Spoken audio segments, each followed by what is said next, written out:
you ready?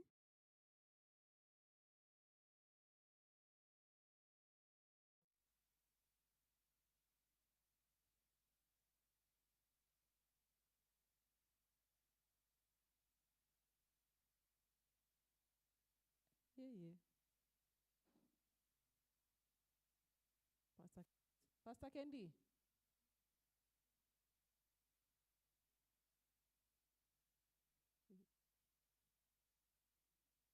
It is not starting.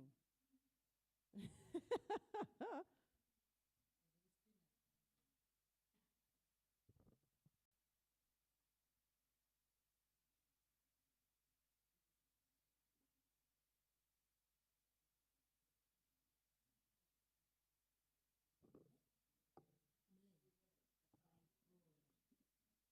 told me that before I came here. No, I'm shaking. Welcome to our onliners who are watching us.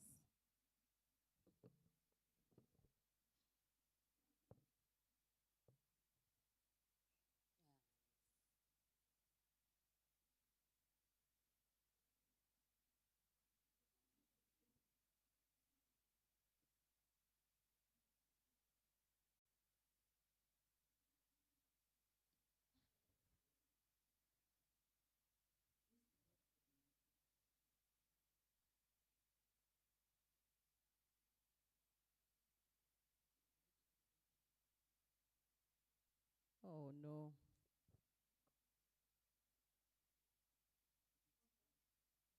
What is here and what is here are very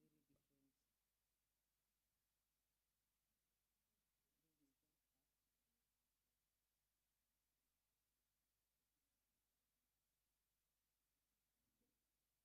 Wow, guys, I'm sorry. It's refused. How?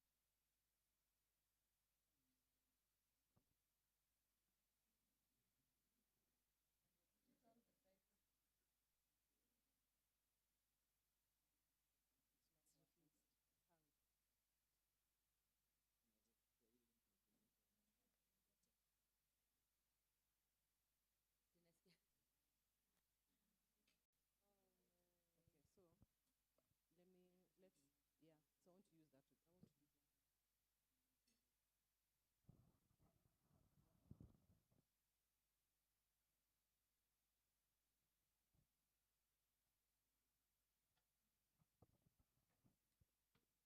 So our IT expert is working on the digital problem that we are having. Wow, what a shock. The day we are having talking about digital, the more reason why we are here. So there's a plan B. So let's do plan B as Pastor Kendi sorts it out. So there'll be some words on the screen. I'll ask you, think outside the box and tell me what you see.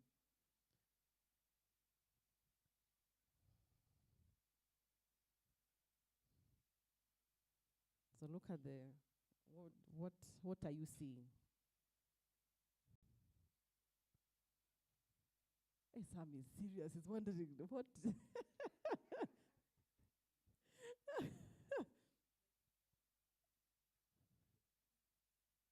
Are they 9? So 7. The 7 C's, yes. Now you're thinking outside the box. That's it. So there are 7 C's. So the 7 C's.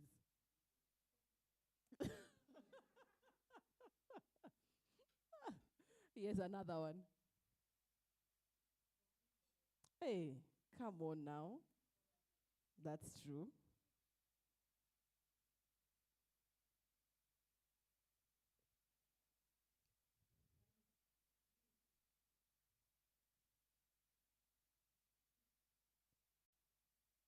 Mm-hmm. You're kind of there.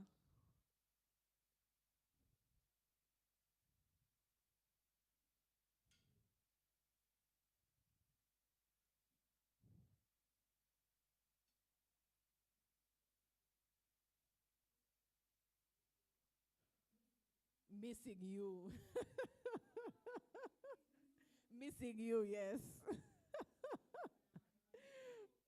Now we are getting it. Uh-huh.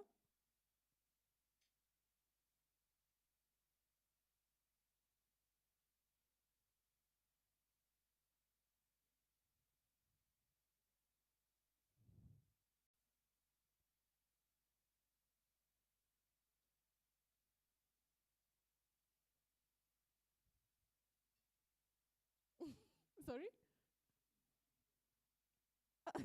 Okay, okay. So this one is he is by himself. He is by himself.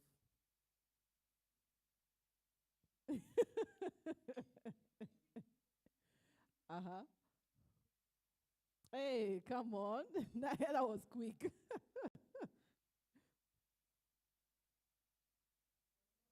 Uh-huh.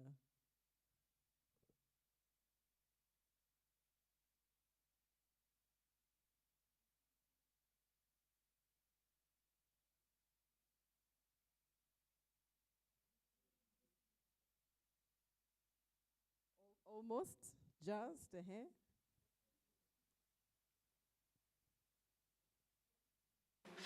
Hey, just between me and you.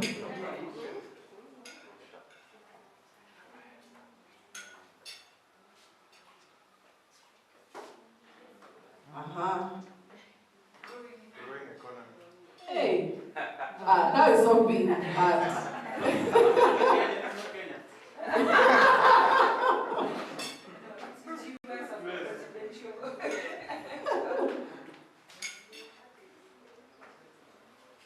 All right, one more.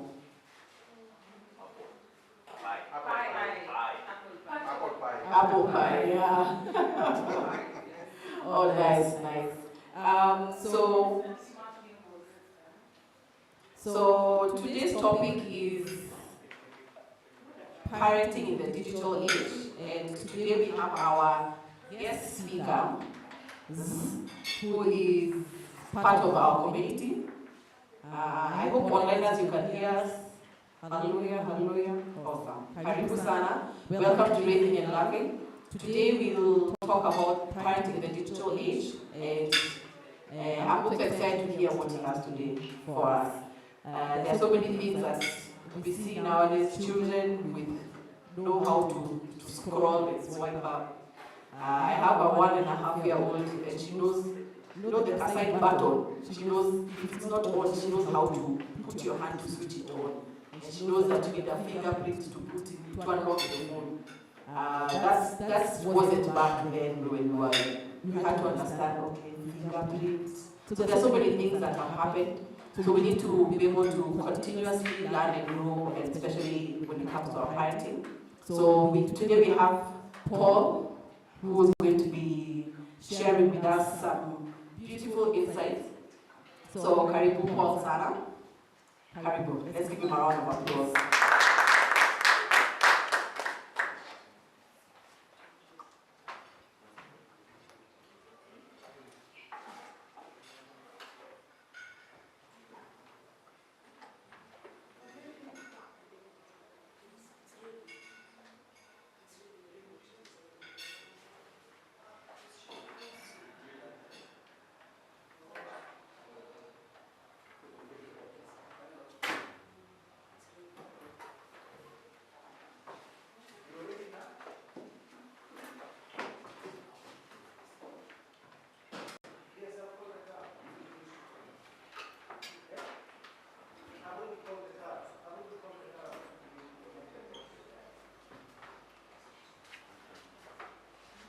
Good morning, everyone. Paul is my name. I'm so happy to be here. So glad that you joined us this morning. Before we begin, I wanted us to first let me introduce myself properly. Paul Nana is my name. I'm married to one beautiful man of Let's take that again. Pull up. Married to one beautiful, gorgeous woman of God, Sarah Boy. And we have a beautiful Paul Nana. So today we're going to talk about raising kids in the digital era. So I want us to do some things that are being practical. It's going to be an interactive session. We are learning from one another and exchanging information. So I have a couple of things that I want us to do. first one, this is actually a study. I'll be making reference to what is on the screen. So there's a study that was conducted and it's actually saying, it said that having a smartphone close by increases your ability to think and pay attention. I want us to do something practical. So I want us to put our phones away. So I want us to put our phones away for the next 1 hour. I know you want to take notes, but I got you. So today we're going to go old school. We're going to go old school, and I came prepared. So I didn't go to the supermarket to buy notebooks. So what I did is I collected what we have in the house.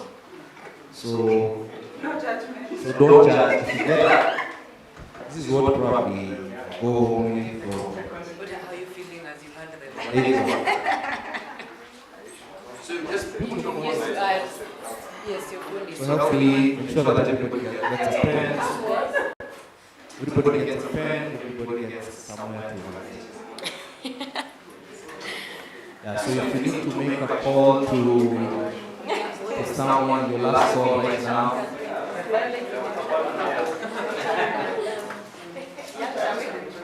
I'm going to put mine here.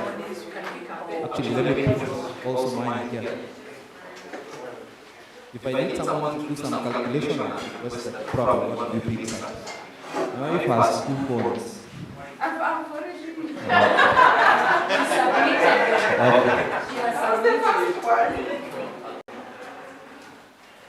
Yeah. I don't know whether I think we put it on the table so that this looks like it might topple. And this is an expense. I don't think the church can now. We don't have that amount of resource. Just one. You sure? Oh, awesome. Very good. You may need more. Check if your pen is right. Yes, we should have several. So we have so many pens. I'm sure my child here we will not buy a pen until she gets to university. Right.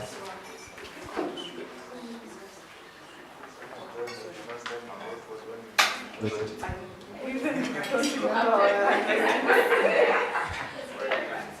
So you're already experiencing some withdrawal. Okay.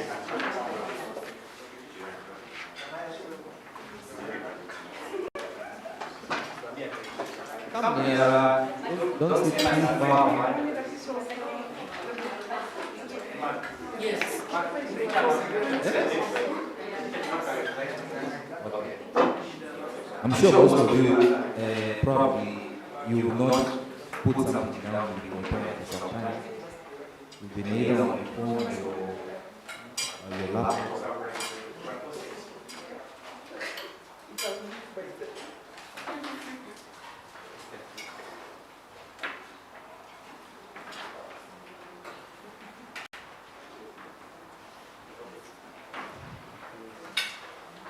All right. Are we settled? Okay. I think the rest will join us. So anybody that walks in, let's all point. Let's clap for them and then let's point. Let's point them. Okay? All right.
So in the second industrial revolution, so the first one was about, this one came about 1780s and really transformed how the textile industry and the industry that we basically worked.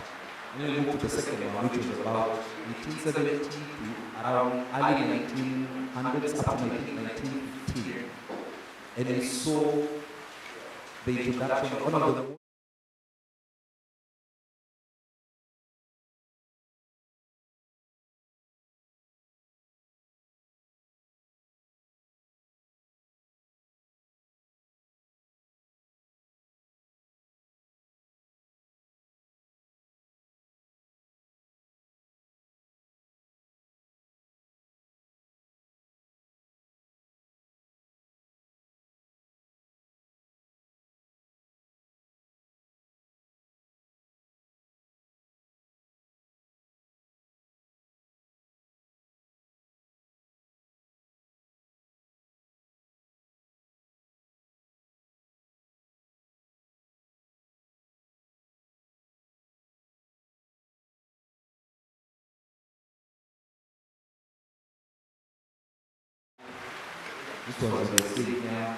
So that's during that period. And then now electricity really took up from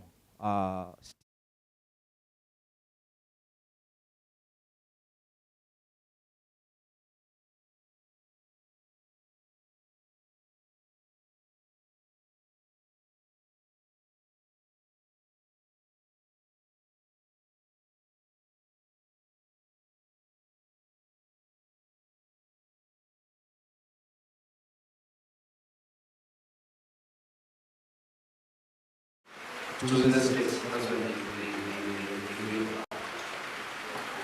and now this brought about urbanization, where people are now moving to spaces where there were industries and are moving into spaces so that because of jobs. This is the first time there was strikes. At some point, because of now the jobs became so monotonous. Because if you're planning on assembly line, what you do for the money, the same day out. Employee rights, this is the time that it's happening. What are they called? Unions to actually negotiate for better working conditions.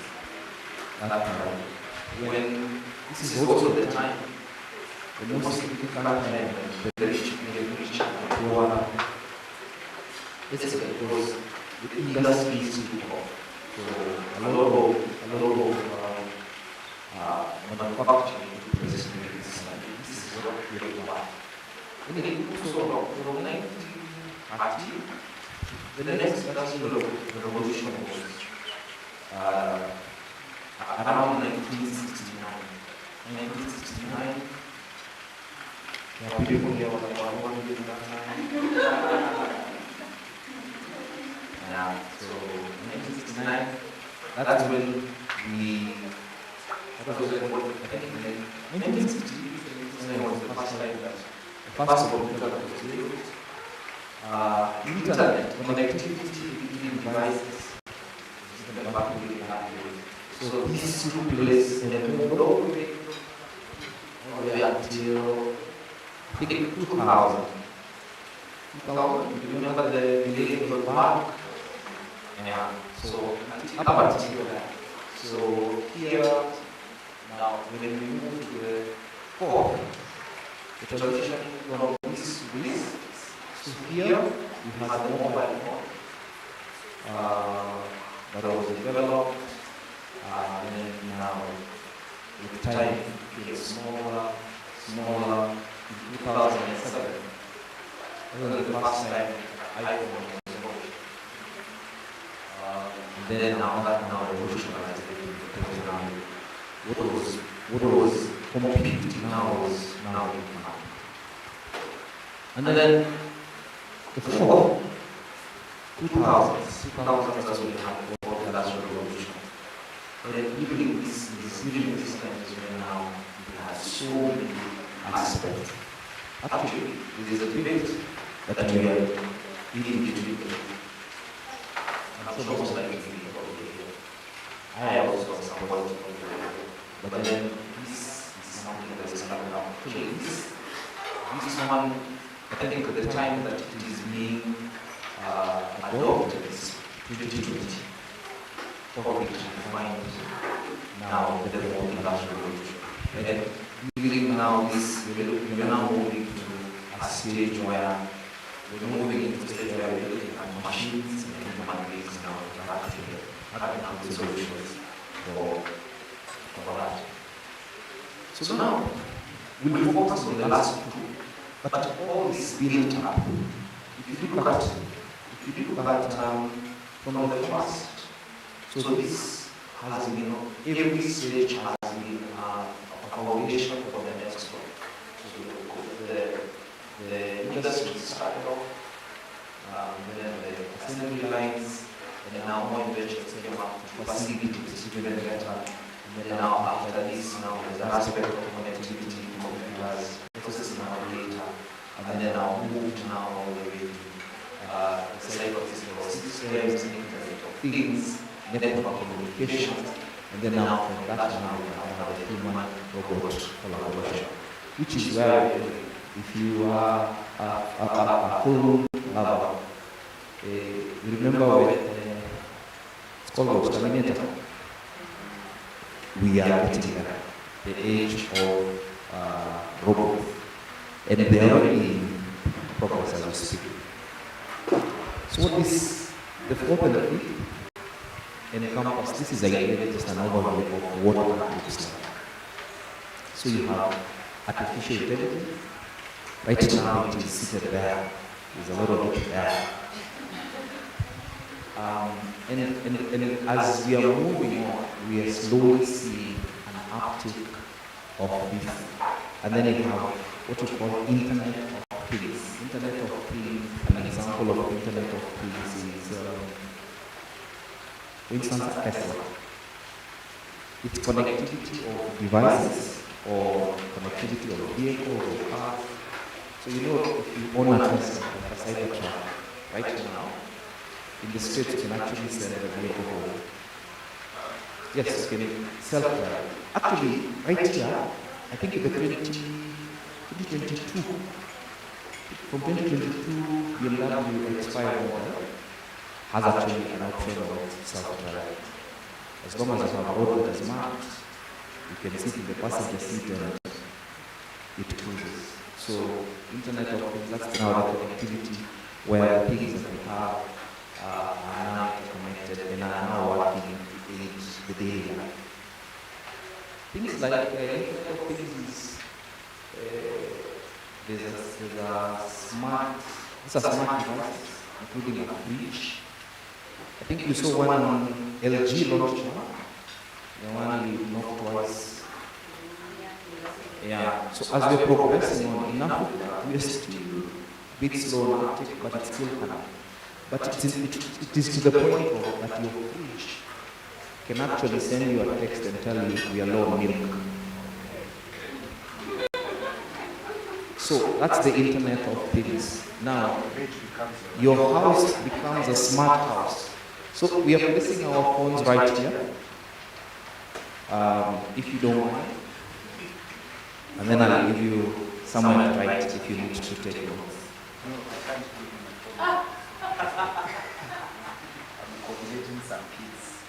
Okay. So where was I? Internet of Things. So you have a fridge that will monitor your consumption. You have a house, smart houses that know that I'm headed home. They're connected to the phone. I'm headed home. You heat up. Probably want to. It's raining right now. You want to go and swim. It starts warming up the pool for you. By the time you get home, the shower is ready, warm water, ready for you. Such things, that's the Internet of Things. And you're already there. They may sound like something that is so abstract, it's up there. Imagine it's here.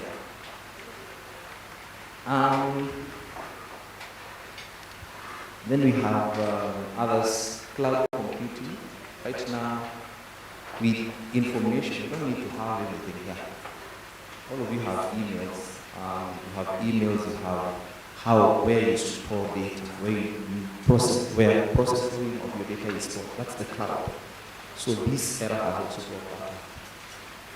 You have additive manufacturing. Additive manufacturing is, you know that you can print a house.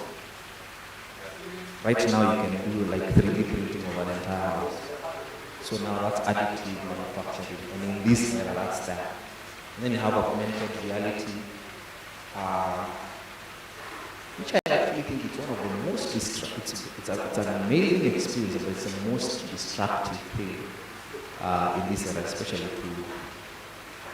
in the age of, right now we're living in the age of experiences, not just moving with the time, but like this is now virtual reality, and then there's also augmented reality where you can tour Dubai from here using the virtual glasses, and you can actually go into those. Actually, right now, you can actually walk through the Bible using virtual reality. Yes, so it has been, so every industry has come up with what virtual reality can do for them. So there's one that has come up with, you see the way you see, let's say the Exodus from Egypt to, so what the different chapters of the Bible say, with the virtual glasses you can actually see you're in the desert, Moses doing what, doing his thing, Jesus doing the healing. That's how much we've gone into technology. So that you can actually do that from here. I think our kid the other day told us they went to they had a virtual tour. They had a virtual tour in school. So they went to the zoo, they went where, the evening they were wondering, they never told us they were going anywhere. No, we put those things here, and then we were seeing animals. So it's a thing right now. But I say the reason I say it's one of the most destructive things, because it taps into all your senses. Where I work, one of the things that I think we fear most, imagine pornography on virtual reality. It's so destructive, so disruptive also. Then you have big data. Big data is, she knows most of it. On a blockchain, I can't even tell you what blockchain is. But big data is now the processing of so much data within a very, other than the click of a button. Imagine like your bank right now, the number of clients that it has can actually be able to process the data. At our banks, look at your M-Pesa. Can you imagine? M-Pesa is like a digital accountant or a digital teller that I put money here, then I'll remove it. You'll always find that account balance. So if you send it to this person, send to the other person. So imagine the number of transactions that the machines are processing for the efficiency that you require. Now that's big data. So now we're in that era where now processing of that technology has allowed that to be so easy. In this era, we refer to it, one of the things that we say is data is king. Everything is based on data. And anything that we have, we live in such a, we live actually in the virtual reality to the point of, look at adverts today. Let me use an example, especially with the ladies. It's called Garnier. So how are you convinced that woman, that's her skin, and you already know it's makeup? So we're living in a space where there's so much information that everybody is trying to convince you, even when you know it's not the truth. I usually say that if you want to convince me, him after Nzuri for someone, go and pick someone from the village, let them test it. Come and test it. And we all know, and we're living in a lie. Advertising has just become a bunch of lies. But it's because of the amount of information that you have that everybody is trying to get access to your brain so that you make a decision. So that's what we refer to as the information age. So right now, information. From the time you come here, any space that you enter, someone is trying to get you to buy something, is trying to get your attention anywhere, whether it is in your phone, whether anywhere, your TV, the screens that you pass. If you go down here, there's a screen down here. There's a digital screen down here. They realize that that image only, when it is still, doesn't really do so much. So they're going to get your attention. There's one on this side, there's another one on the other side. Attention is now paramount because of this thing that has been opened up by the internet. We now are a borderless world. I can see, like yesterday, yesterday or today? Today is what? 16th, yesterday. Mike Tyson was fighting with James. I can watch it live from here. Name anything. You can actually, he's here, he's coordinating people somewhere else. It's, the connectivity has brought so much efficiency in our age. But then, when you think about it, you are adults. Very easy for you to make some decisions. But, what about the kids? Do they have the capacity to decipher what is right and what is wrong? So, as a parent in the information age, from the point that you wake up, there's always, most of the time, okay, someone is coming. From the time that you wake up, the first thing, what is the first thing that you do? When you wake up, what is the first thing that you do? You say, you check your phone. What are you checking? Yes, snooze the alarm. So after you finish snoozing like 5 times. Oh, you.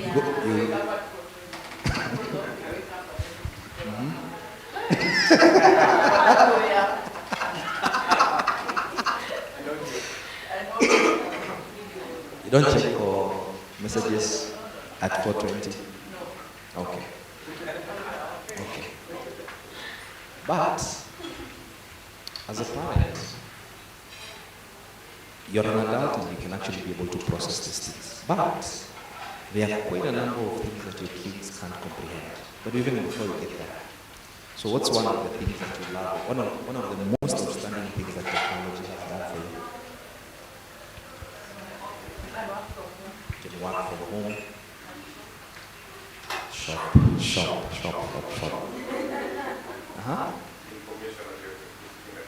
Fantastic. Information at your fingertips. You can read a book from your phone. Okay. You don't have to pay for the cinema. Okay. You have Netflix, you have entertainment at the palm of your hand. Music. News. Ah. Okay. Oh my God. The Bible. What are they usually updating? That app tells you they are updating. Yeah. But technology. I think since I love shoes. And I think I don't recall the last time I went to look for a shoe. They are online. The problem is if I open 2 sites, the rest of the feeds are shoes. So if today I was to open these phones, I open social media, I can tell from your feeds the kind of person you are. That's me. When I just go through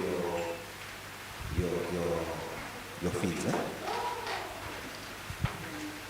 So some time back, I think you saw Zuckerberg was asked to go to Congress and defend some of the things that were being said there.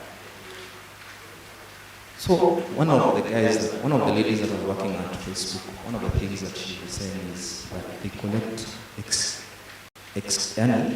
such amount of data that they can actually write a CV for you. They can actually describe who you are. The amount of data that they collect, basically because you're scrolling, you like, you swipe right, swipe left. They can actually, so they are actually monitored. Actually, they are apps on social media. So they read your facial expression. They have access to your camera. So privacy is a thing now. So they have access to your camera, and as you're scrolling, they can tell. So they want to read your facial expression based on what you have read. So they monitor what is on screen and also what is your facial expression. So they know what makes you happy.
I'm young, but I was in campus where I remember we were doing our thesis. I had to go through volumes of books to get. I remember my undergrad,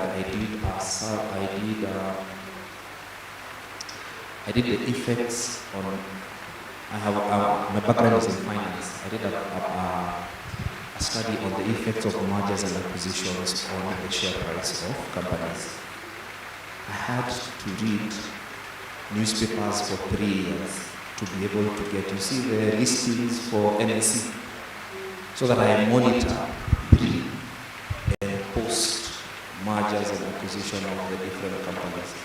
So I had to take that data inside, just do data entry for. Look at right now. I don't know how to do those things. As in, there's Google. Today I opened Google, and when I search something, it even gave me that AI overview. Has collected all those and does a summary for you. Learning. Has this been transformed?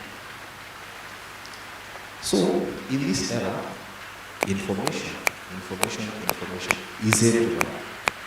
The problem is no one sorts it out. It's based on this, whatever it is that you're consuming, that's the information that will be given.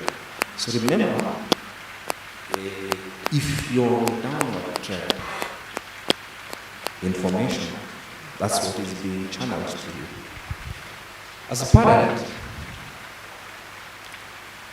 you have what I call the invisible parent.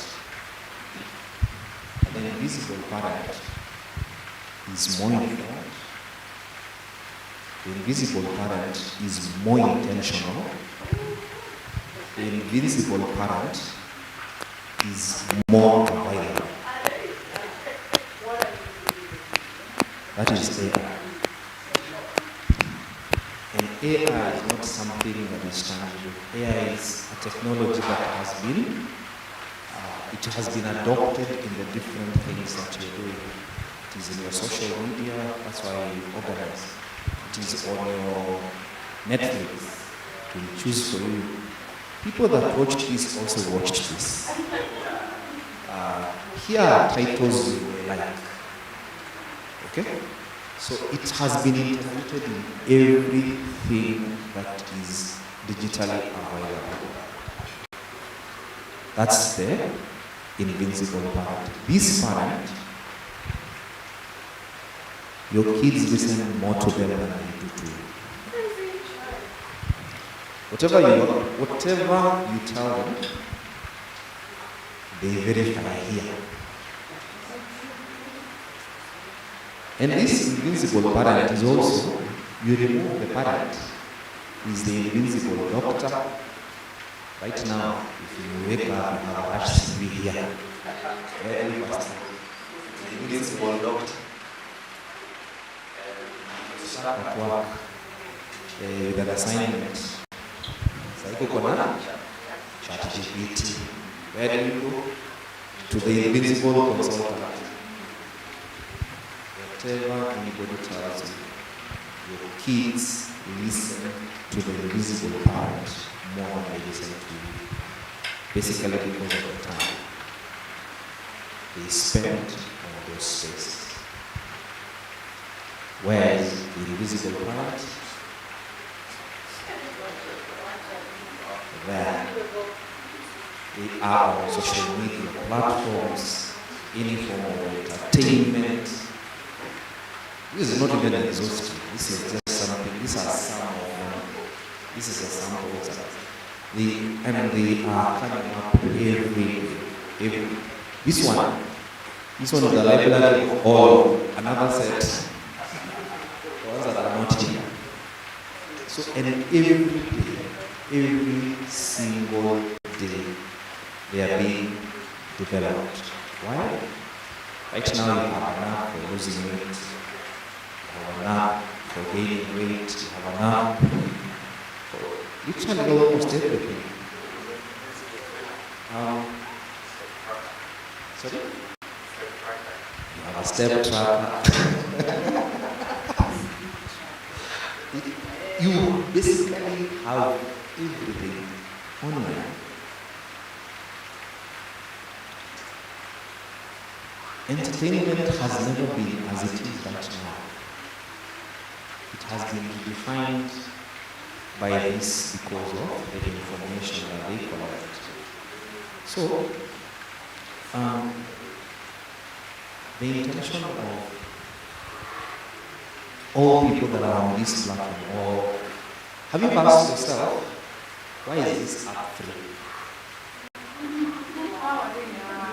So how does Google make money with just you posting? You read, you're there. I'm sure it's one of the most opened sites for every day you open in Google. So how do they make money? Why is it free? Huh? They like you.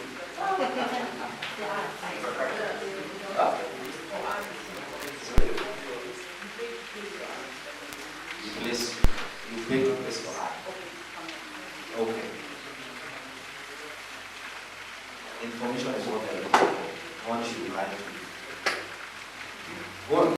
right now you have Canva.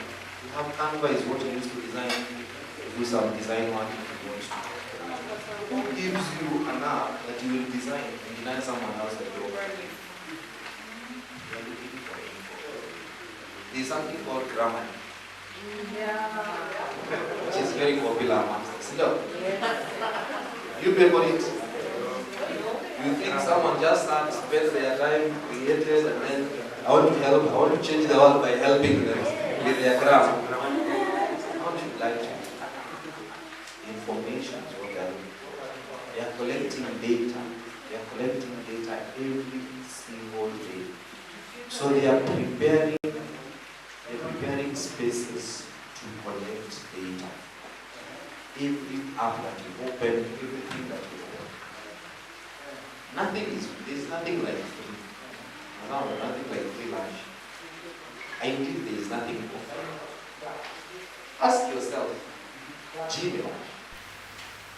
Where I work, we use Gmail, but we pay for it. So why is it that the population has free Gmail? They just, no one should lie to you actually.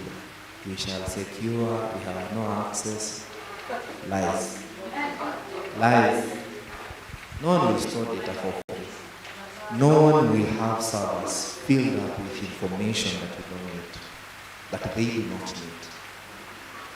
So they're just preparing platforms to just gather information. How do they use the information?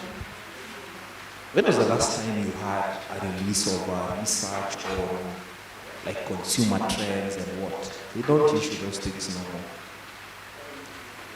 So they use, even right now, if you want to market this laptop, you want to. So how do you go about it today? Who do you use? Influencers. So no. I'm on exactly. So why do they use influencers right now? Because social media has now been able to Segment information.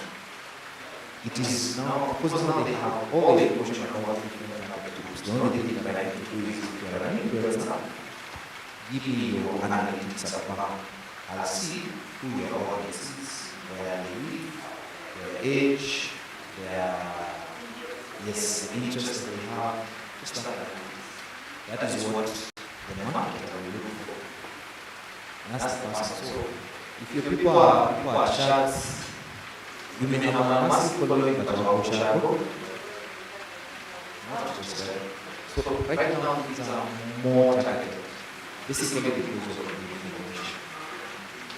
So your kids are being targeted with this information.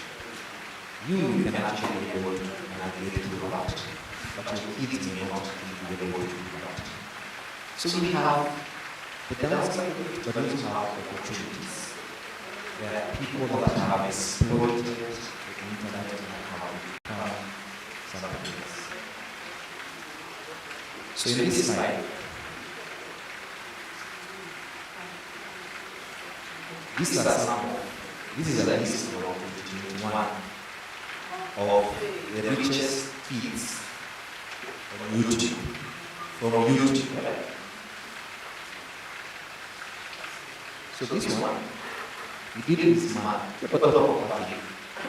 so this is the estimated earnings per video.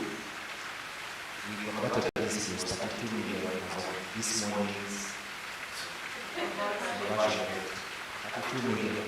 The lowest, this one, was 218,000 shillings per video.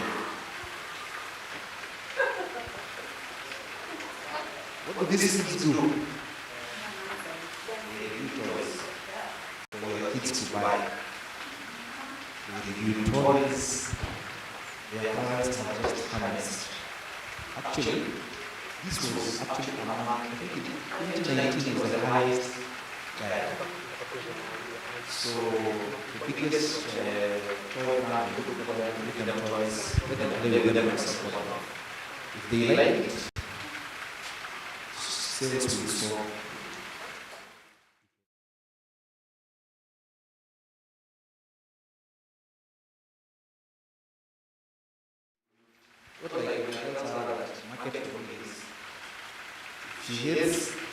gets it, she will still manage whether she gets it or not. She will say it is what but that's not the case with kids. So these videos are actually these are the earnings of the kids that have exploited the opportunity. This one has 70.2 million people subscribers. That's not views. If we put up a video, you see the average of the video is 177,000. That's almost a guarantee. That number of people will watch your content. If I walk into your house, someone says that if I can open YouTube here and tell you either here or your TV, I can tell you whether you have a child or not. Cocomelon,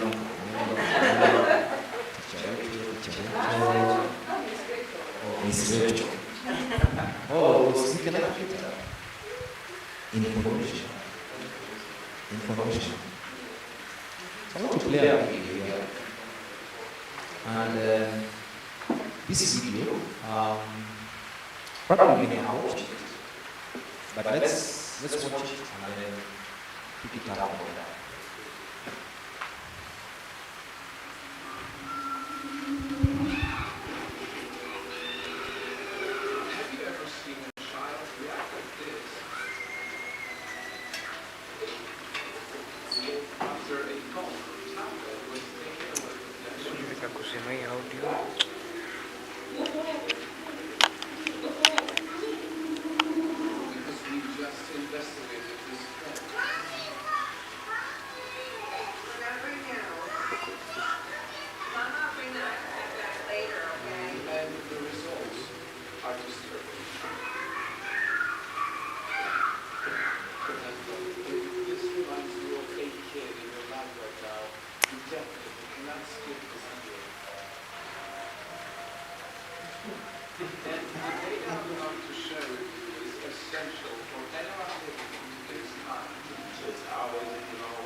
kind of reality through your screen.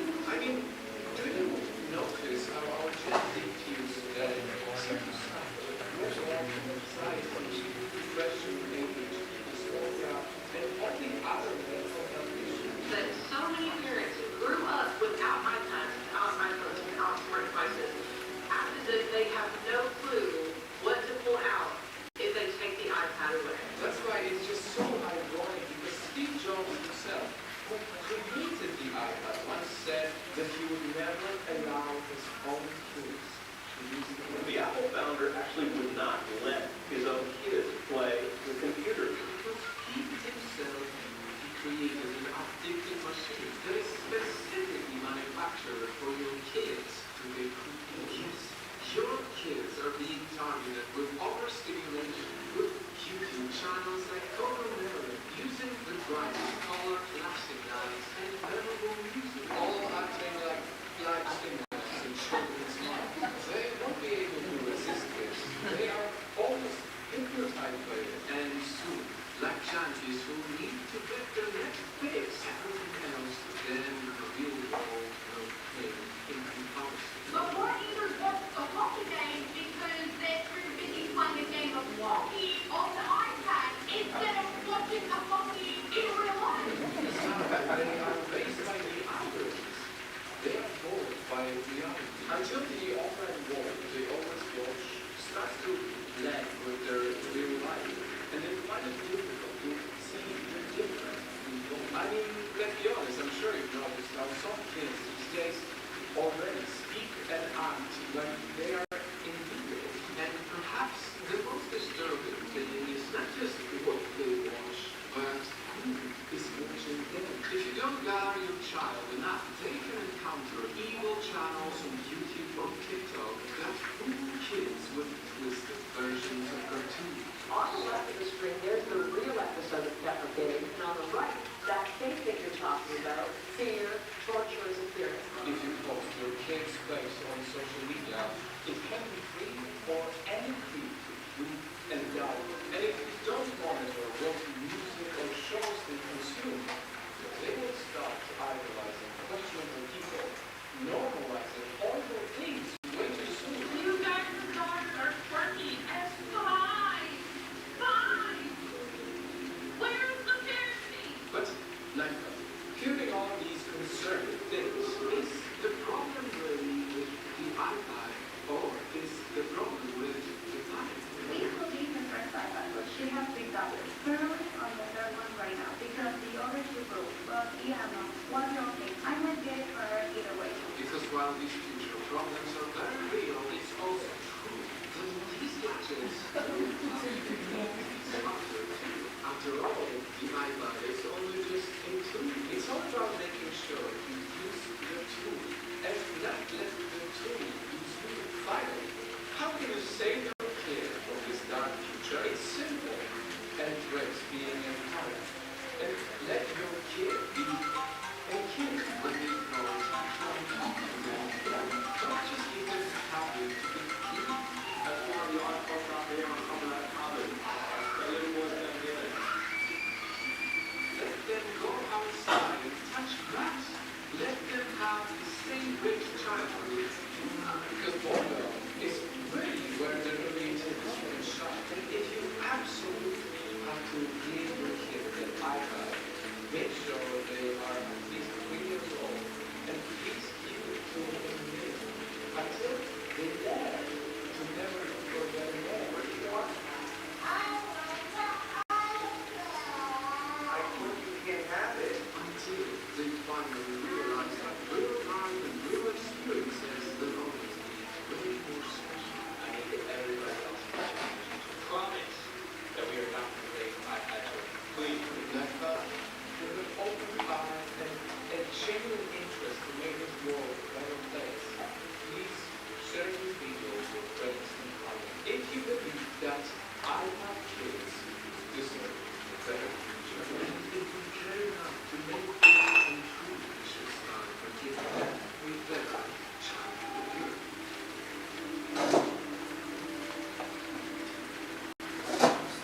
Give a disclaimer. I'm not marketing. There are not marketing their channel, but that's just, I don't know what you think. We'll have a session where we'll just tease out some of the things that you've seen. But I can tell you, that video is basically focusing on kids. And you know what the reality is that some of those things they're exhibiting, we are already exhibiting as adults. Because one of the things that social media, and as I have shared, that everything is just targeted to make you feel a certain way and do certain things. So there are quite a number of studies that have been conducted. In 2011, there's a study that was conducted, but that's more of a global study. You're saying that in 2011, only 35%, just before we get there, so who does not have a phone? Who does not have a phone here?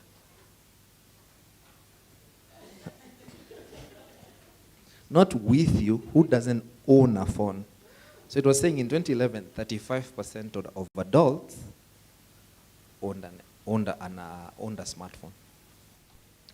In 2021, it was 85%. What about now?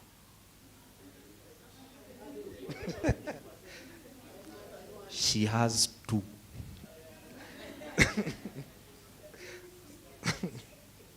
So they say that on a daily basis today, an adult checks their phone at least 50 times. At least 50 times a day. First thing you do is, when you wake up, go happy. Eh? Yes, you say it's your office. Now, 98%, the study said that 98%, don't worry, it said 98% of Gen Zs either own a phone or have access to a phone. 98%. Any Gen Zs in the house? Who doesn't own a phone? So, the problem with these phones, technology has just been made in such a way that it just taps into your human needs. Tell me if this is familiar. Is your need to know, your need to be accepted, to explore and identify, to explore and develop an identity, or to try and find out what life is about. I'm shouting, eh? But that's basically what it does. But so then we are so addicted. Actually, it's actually, psychologists have already established that it's a psychological disorder. It's called an internet addiction disorder that not only kids are exhibiting, but also adults. That what these devices do is they give you this high. Your brain is is accustomed to consumption of content and consumption of whatever is happening, that it releases dopamine. Dopamine is that feel good. The ones that are not married, close your ears. An example of the time that dopamine is released is during that point of intimacy, or the time when, so it's so addictive, it's like a drug. So the Chinese conducted a study and they monitored two brains from 2 people. One from a drug addict and another one that was addicted to the internet. And they were the same. The brain activity was actually the same. So because of this thing of, it's a reward system that your body has, that when you see something you like, you're content. You're in this aspect of you're looking for information, you're looking to be accepted. It just gives you that. It releases dopamine and you just feel good. So when you are deprived of that, there's a high that you're not getting. So anytime you are even working, remember what the slide that we started with? Anytime that you're not working and you see your phone, wacha nijue wa Kenya wanasema nini. Hii family WhatsApp group nimeona kitu wamesema. That's the high that it's producing. It's the dopamine levels that are within you. It's the reward system of your body, and it's yearning for more and more and more. And when you can't do without it, you also now get another high. And that's unfortunately what our kids are being exposed to. I was trying to look at, there's one story I bumped into of how kids are now, they realize that, so right now kids are using substances, alcohol, marijuana, and those things. So some of the kids in a girls' school realize that because we'll be frisked when we get to the school. So they've done their proper research, and as much as it's saying that they are not creative, they are creative where it does not matter. So what the kids did is the female kids took alcohol, took tampons, soaked them in the alcohol, and put them up there. So the teacher is wondering, why do they look high? You can't smell it. You didn't see anything. They didn't come with anything. Those are the things that they are sharing. So on the internet, there are quite a number of things that are happening. I'll share one that was just recent. So there's a spiraling problem, but I'll come to that. So this is a study that was done in Kenya. It's called Disrupting Harm. In your free time, you can actually look it up. It was actually trying to assess the aspect of how children are exposed to sex and also the disruptions that are in that space. So the reason I wanted to just highlight it is for you to see some of the things that the study picked out. So the most social media platforms that were used, this study is, I think, in 2020. The highest was WhatsApp, Facebook. It was for kids between the age of about 12 going forward. YouTube, Google+, Instagram, Twitter, Yahoo, LinkedIn, Snapchat. I know this Yahoo is old people that were there, I suspect. But then what is, but let me draw your attention to something here. So you see the mobile penetration in Kenya was at 61.4. This is December 2020. This is December 2020. It was 61 million. Now, what are the most popular devices to access the internet among the 12 to 17 years old? A tablet is at 6%. A computer is at 13%. Mobile is at 99%. Who buys these phones? Most popular place to access the internet among the 12-year-old to 17-year-old. Internet cafe, 20%. Mail, 8%. Others, 27%. In school, 15%. At home, I can't hear you. So who installed the internet there?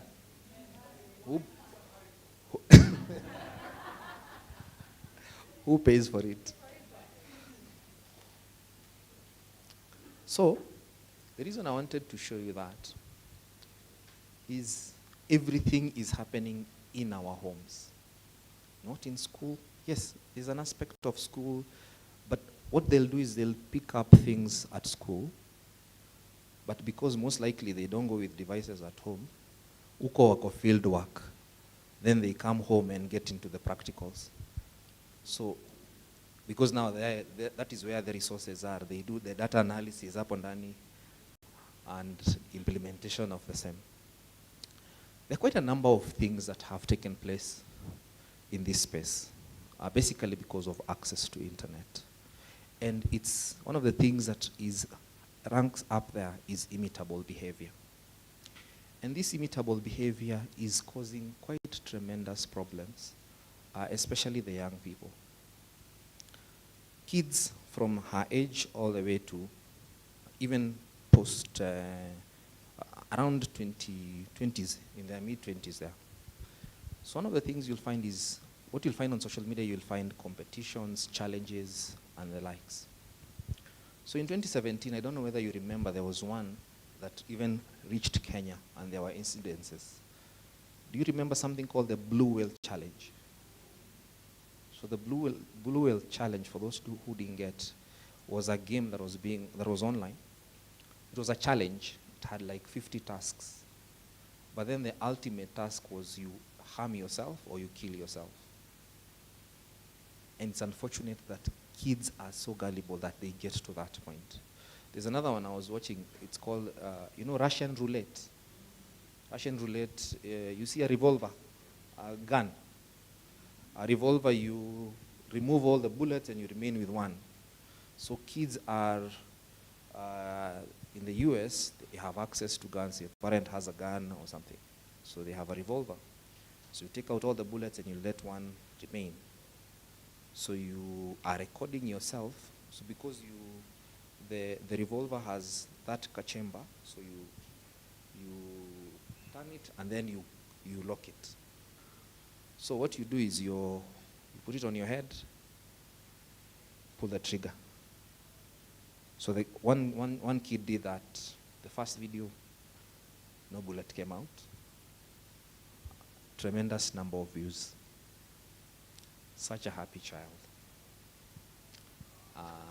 Second one, this is another day, because now he has now bragging rights among his peers. Second one, third one, this is a span of almost a month. So the fourth time, unfortunately, the bullet was lined up in the chamber and he shot himself dead. So now, not anywhere else, he was in the bedroom. This is a teenager, not like us. I think he was like 16 years old. He was in his bedroom. No one was home. So when mom came, was wondering, where is this gentleman? Because he's a single mother. Only child. So she goes around, finds him in his room. He's wondering, why is he sleeping at this time? Only to check and see the brain scattered all over the space. So she's wondering now, why did he commit suicide? So only to just peruse, try and open the phone and just find videos of what the kid has been doing over the last. So that one, the one that he shot himself, he was live. So it was still recording even when the mother came. It was still recording. I think you also saw one that there's a lady that was in, I don't know which country, who was swimming, and then just for the sake of likes, it just taps into your human needs. To be accepted, they need to know, to find an identity. And that's what your kids are exposed to. So now, from that video, you've seen there are quite a number of things that they are saying that there lacks creativity. Now here is the problem, which is the next revolution, machine and human beings. If your kids are the leaders of tomorrow, they are not creating, they are not inventing, who will take over? The machines. Right now there is machine learning. What do you think it is? We have big data. What do you think will happen in the next couple of years if we are not careful?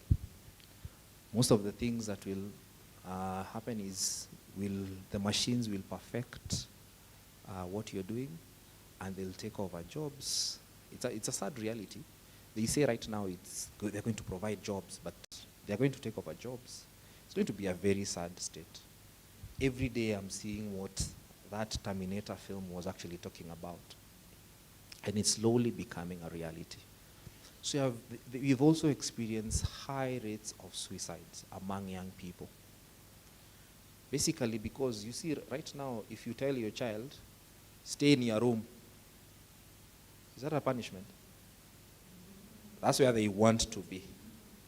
As long as they have a connectivity, they are good. Stay in your room. That's fine.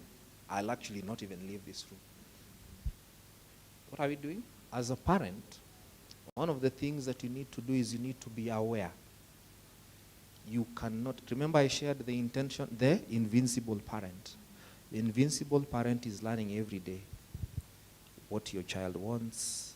They are feeding into the needs of what they want. So if they are looking for challenges, they will feed them challenges. If they are looking for women, they will find women. If they are looking for boys, they will find anything. The most unfortunate thing is in this era, unlike earlier, is if you wanted to meet a lady, you have to walk out the door. If you want to meet a man, you have to walk out the door. I don't need to right now. Yes. Yeah. Sorry? So yeah, so it's no longer that way right now. So there's 2 months ago, there was an article on the Business Daily. So I want us to just read through that article. English comes from here. So let's just read this together. She'll just take us through.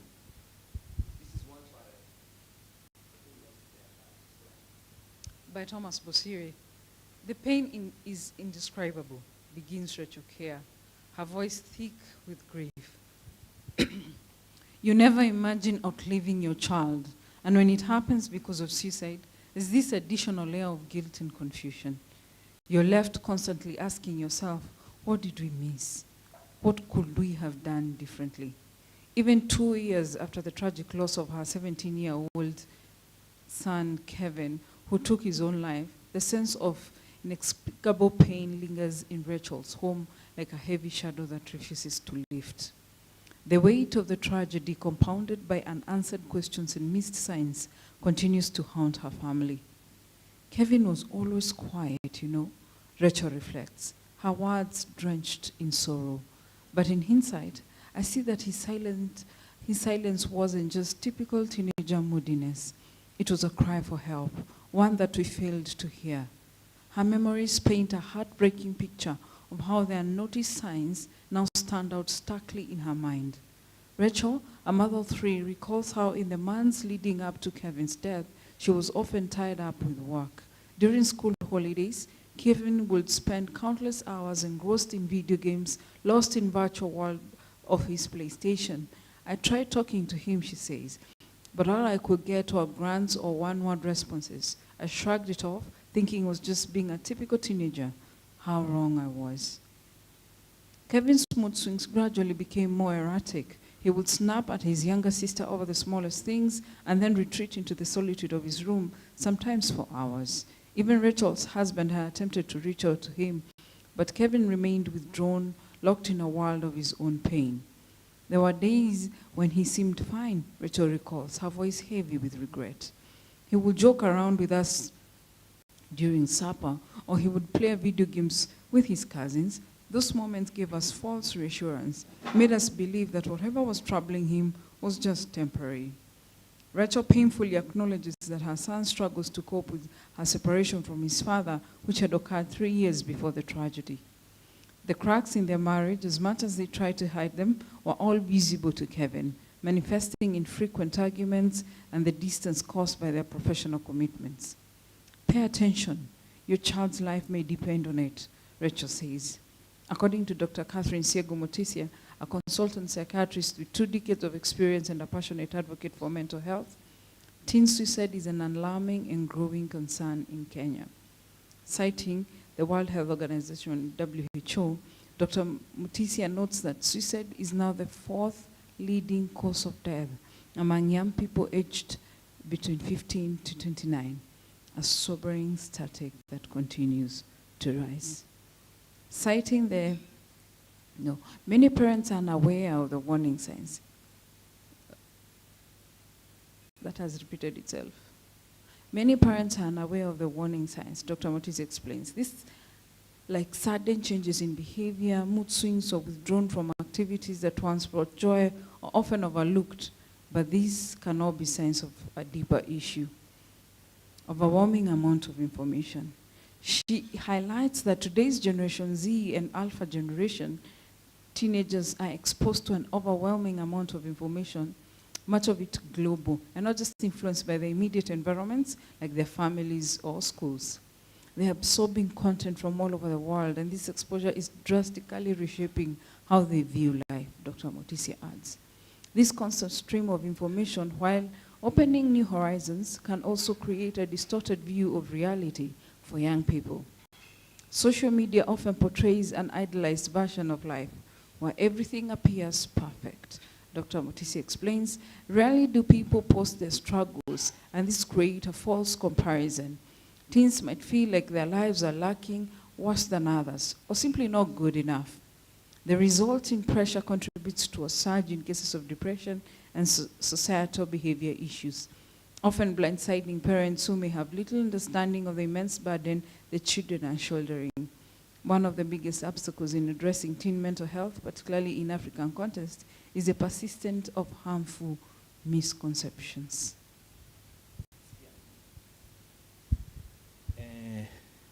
These are cases that are already here with us, and it's social media, it's technology that is aiding this.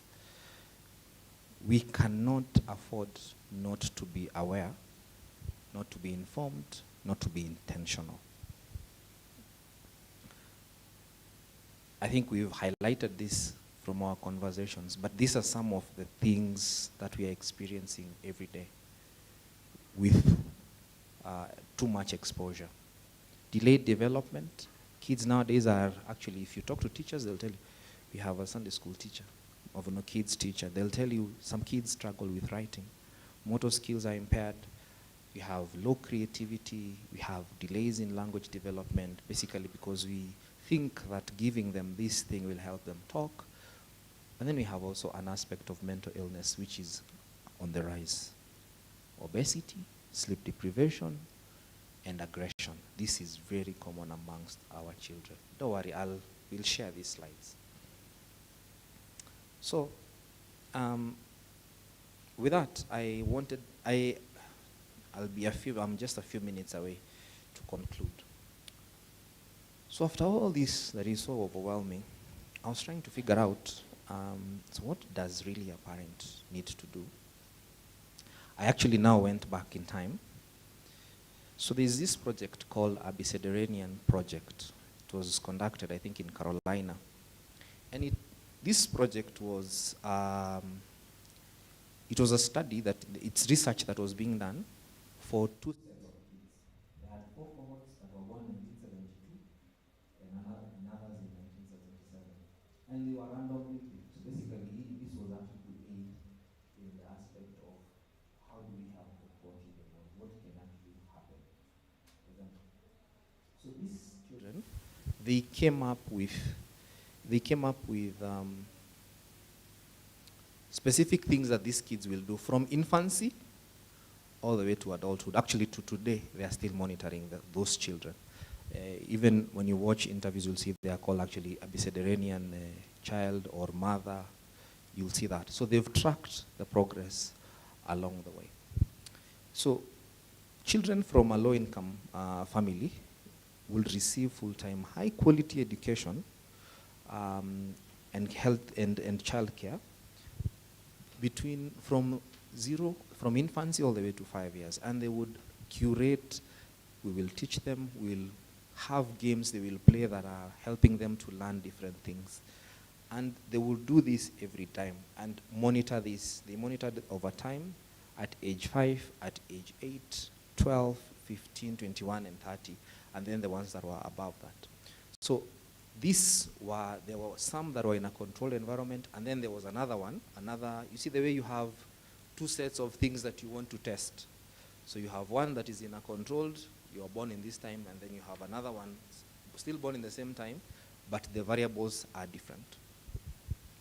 So when the ones that were on this project, in this what you call as brought up along by the project is usually is used for early childhood development, and they're actually just trying to see what early childhood, what child care means, and how it impacts the future of your child.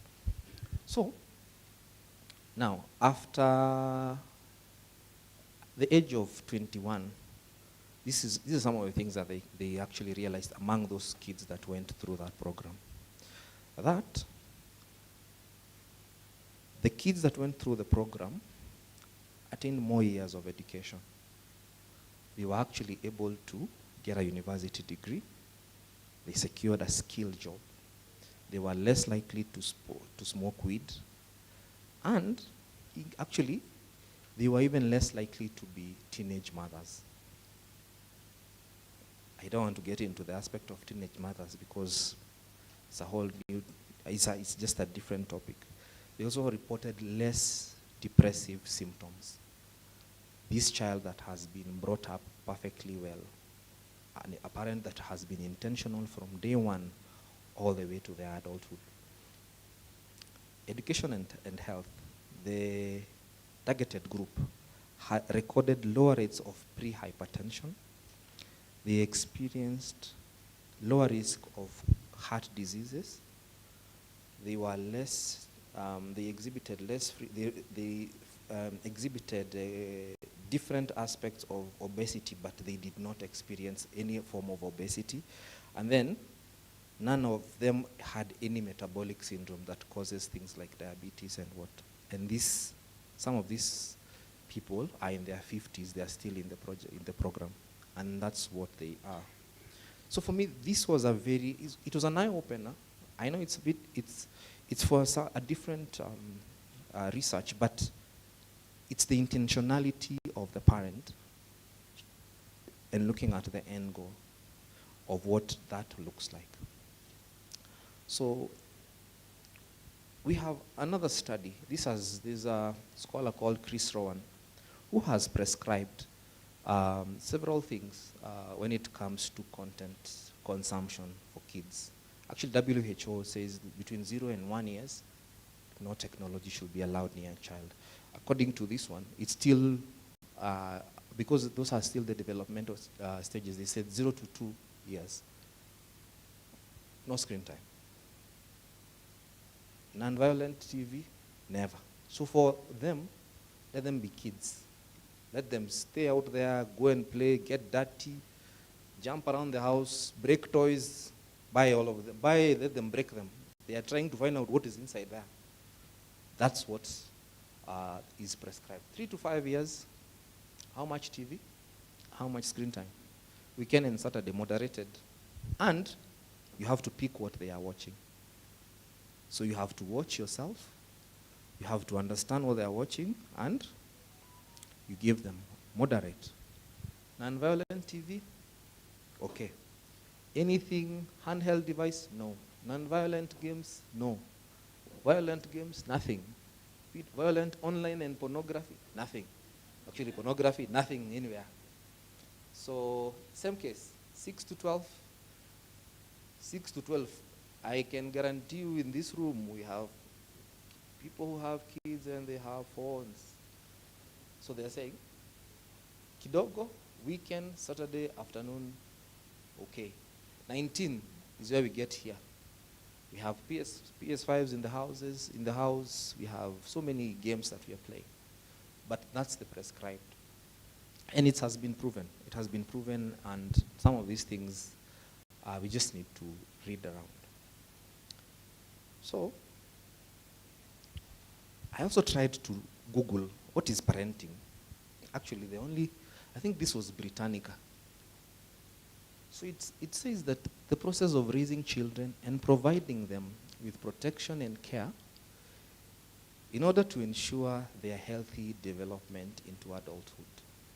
Now, for you, we cannot be, so I realize there are 3 things that your child requires. So there is raising. Raising is,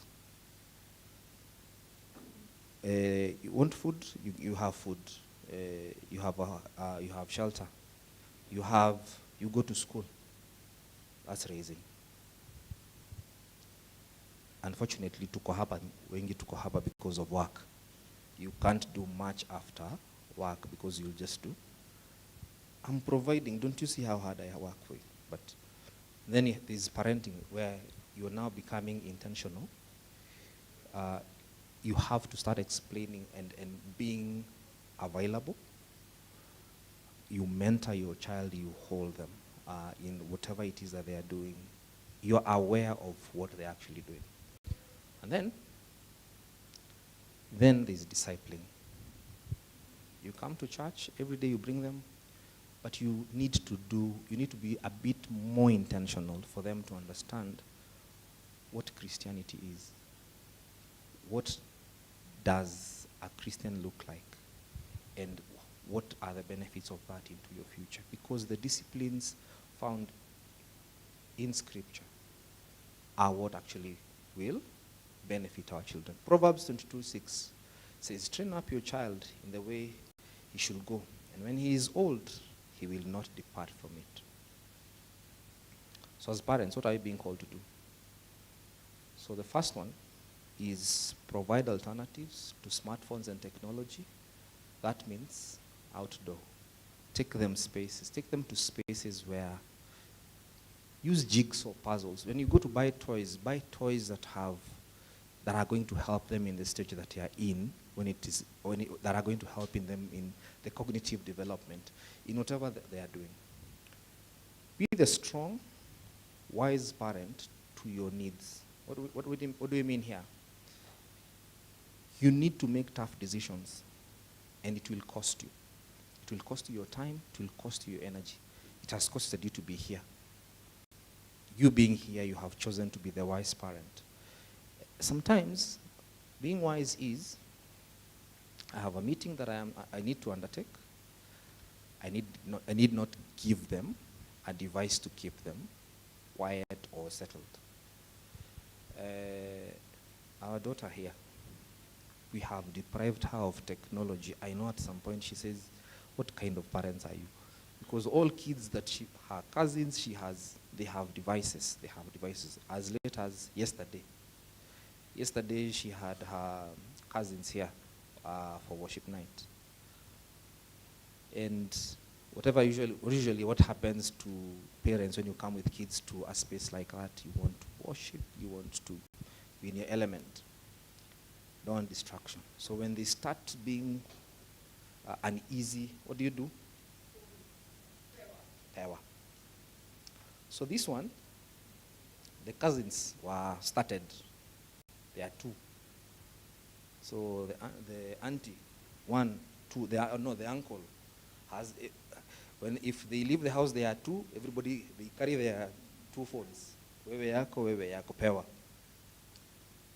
Then, this one, because she knows we do not allow, she looked at them, went there, and when she turned, she found her mother looking.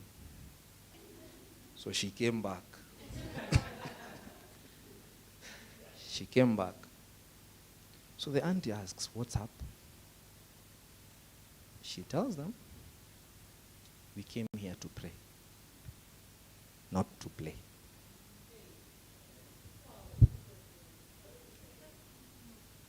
Put them. So the husband asks, what's up? Look at Jean and at the front. And we move.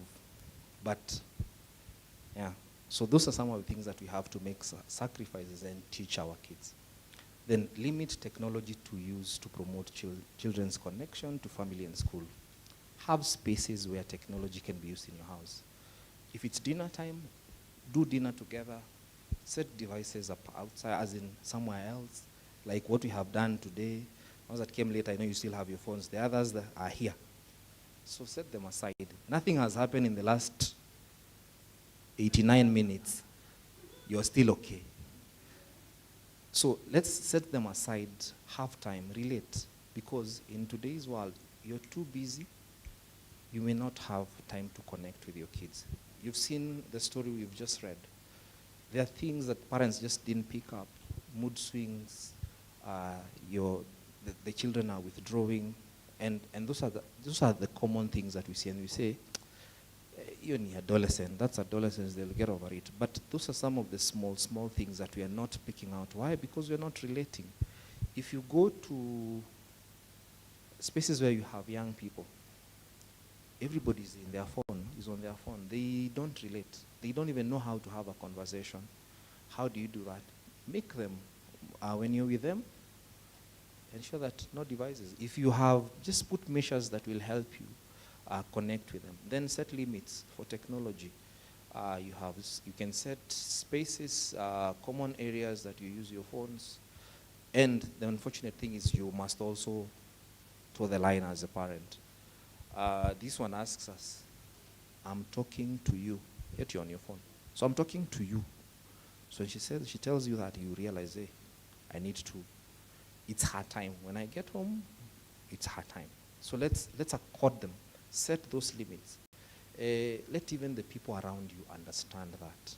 If I get home, so like right now, my colleagues know, there's times you can't call me, and if you call, I won't pick. And then you need to get knowledgeable and intentional.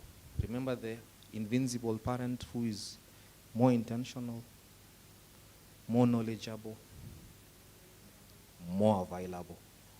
That is technology.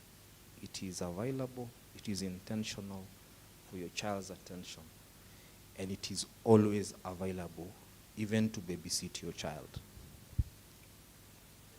Finally, I want to share a scripture that we shared, I think it's in this season. It's Matthew 6:22 and 23. So they say that the scripture says that the eye is the lamp of the body. If your eyes are healthy, your whole body will be full of light. But if your eyes are unhealthy, your whole body will be full of darkness. If then the light within you is darkness, how great is that darkness? Thank you.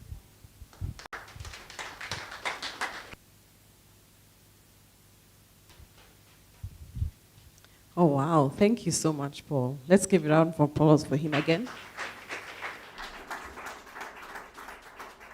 So I know you're listening and hearing, and then you have questions.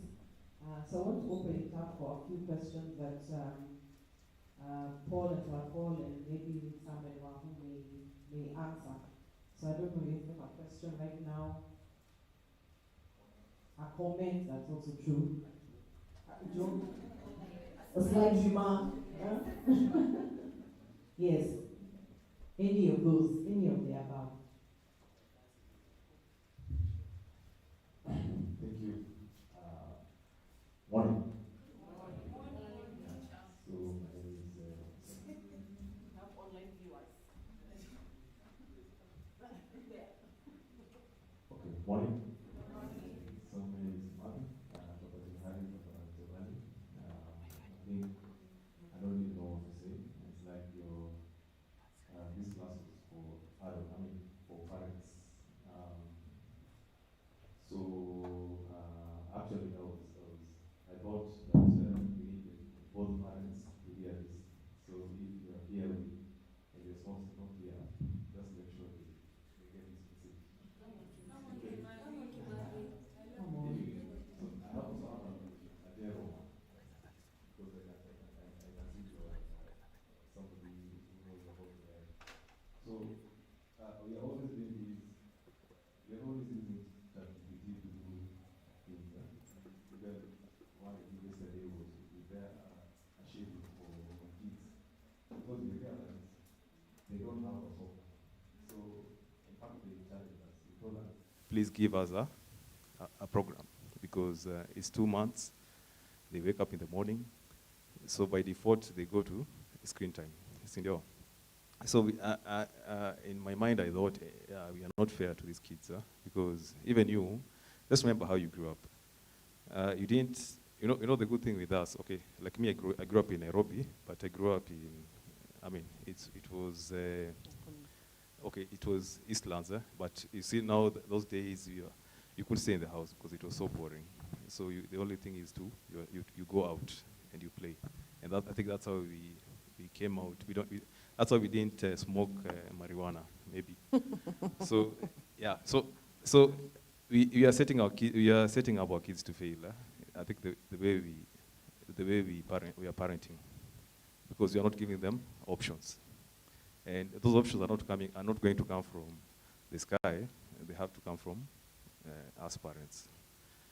So, okay. So my other question was now, like ChatGPT, we are always doing. We are always asking it to give us this, give us that. So does it mean it's storing all this information? Because sometimes I can even attach a PDF, which is my policy document, and I say, please do this and that. So does it mean I'm giving it so much information, even my everything? I mean, like it knows everything about my life, even more than. I mean, I'm giving it free access to everything about my work, my personal life, whatever interest I have. Because I know, okay, maybe it's me only, but I think nowadays I run to ChatGPT for anything. Anything, other than people for a wall. I'm going up and I take a picture, what is this? Yeah, and it gives me almost the correct answers. Yeah. So what's going to happen eventually with all these things? Yeah. Oh, wow. All right. Thank you so much, Kimathi. I think we'll take 2 more questions, then I'll allow the panel to come on stage and answer them.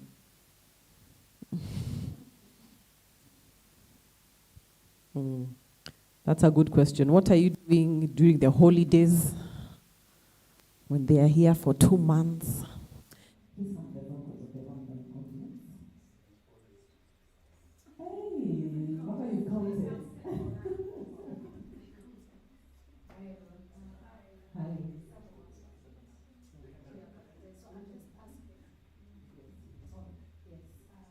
Oh, sorry, I should introduce myself. Please do. My name is Womboy. I am Mama Neil, Mama Raf, Mama Aaron. Yes, so yes. So first, I wanted a summary for those who are late like me. I had car trouble in the morning, unfortunately, but also so that we can share that kind of the summary with other people as well, because I know some people would have wanted to come but they couldn't, so we need to give that. And then secondly, as a mother of boys, I just want to know what is it that is like the number 1 takeaway for raising godly men as a lady. Okay. All right. I like that question. For a mother of Mama.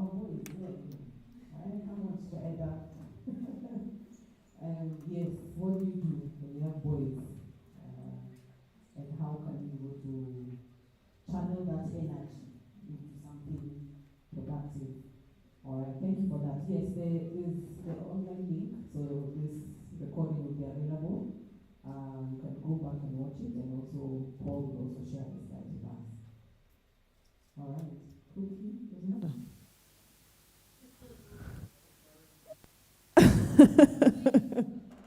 All right.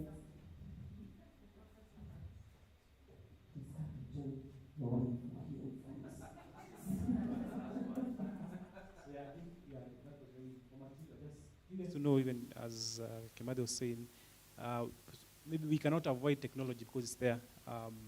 The same way now we can ethically use, because I'm in the academia, and now we are not telling students to avoid using ChatGPT. We're actually teaching them how to use it ethically, because it's there. They can't avoid it, and more technology is coming. So how can we prepare the younger ones instead of shielding them from this technology? Is there an ethical way of using technology to bring them up? Because it will be there anyway. How do we ensure that they are now using it ethically? Yeah, there's something like that, yeah. All right. All right, thank you. Maybe we've had 2 fathers and 1 mother. Maybe 1 mother can now, just for gender balance.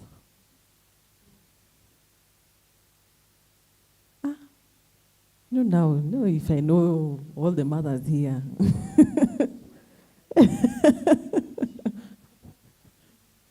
Okay, a non-mother, but please come. A big sister, okay, so our big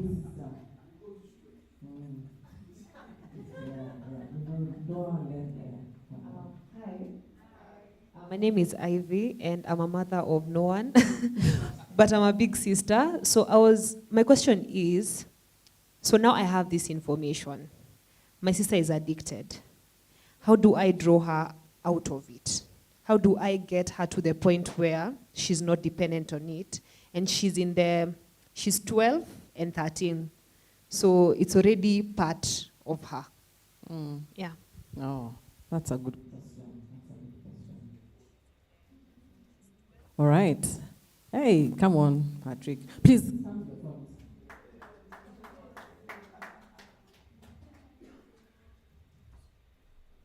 Morning. Good morning. Yeah, my name is Patrick Muyandi. I'm a father of 2 boys. One is 22, the other one is 6, then 2 girls, 14 and 15, turning 16 next week. Now, this morning I was looking at some statistics from Daystar University. Yeah. They had a graduation where 31% of the graduates were boys. 69 were girls. Okay? Now, this is to our trainer. What does the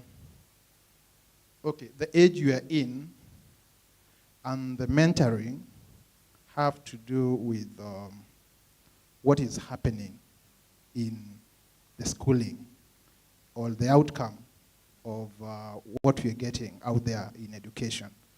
Do we have studies that as the boy child grows, how is the effect of the technology to the boy child compared to the girl who is affected more? Thank you. Mm-hmm. Wow. All right. I like those questions. I can see who has written them down. Yes. So I'd invite Paul and maybe Sam and Wahu to on stage.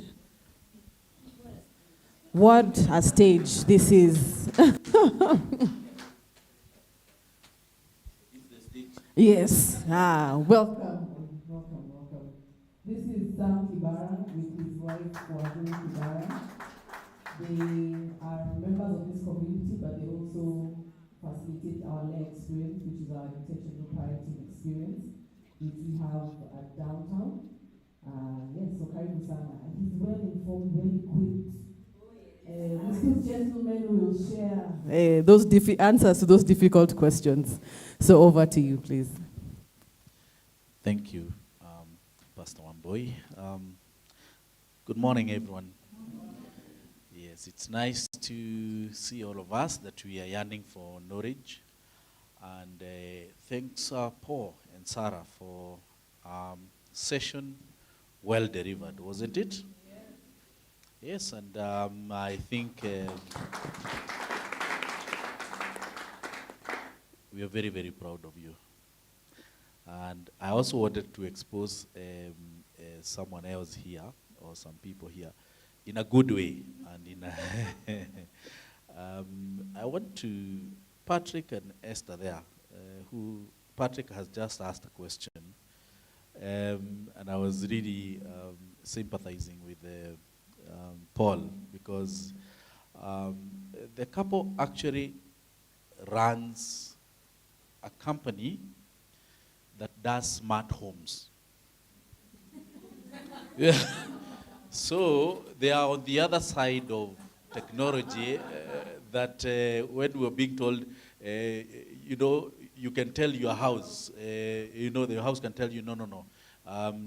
That's not the menu for today, that one for Wednesday.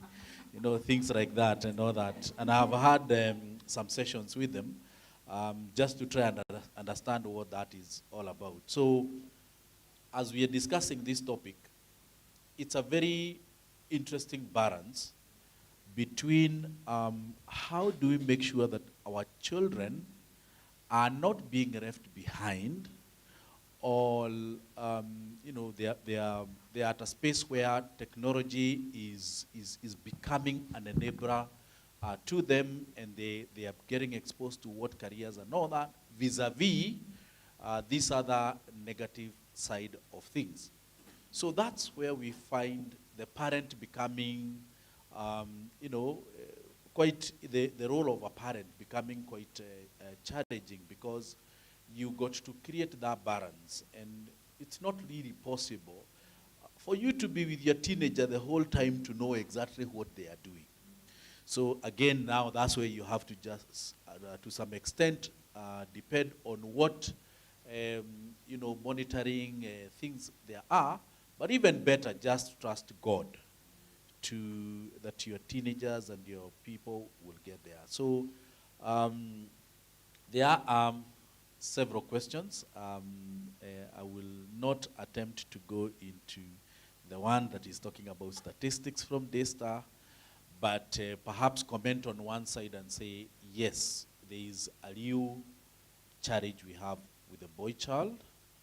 It is a critical issue. It's not only technology oriented, but there just seems like there is something we are not getting right with the boy child. From right at the young age, they seem to be trading in self-expression, trading in the way they do their things and everything. And perhaps we need to go back and find out what is it. Could it be that, as Kimathi was sharing here, when we were growing up, we were the doing people. Every time you're just waiting for your parents to leave, then perhaps you'll be out to another side of the city without their idea. So there is an energy dispensation that perhaps we need to relook and find out where do we dispense their energy, because they have a lot of energy, and if it's not dispensed, then it will be used for the wrong things. And I have seen even going to high schools and all that, and you find that the boy child has really been left out, and that is coming and becoming part of us even at work places and everything. So it is not unusual that we are talking about statistics of 30-70, and if we are not careful, it is something that we do. So if you have a boy child, it's not that there's anything we are saying, do this for them unlike the other, but we need to be more intentional. We need to be more intentional by being able to discover the areas that they are becoming underdeveloped, and not just leaving it and saying it will fit. For some reason, the society has structures that allow the girl child to grow in a very defined way.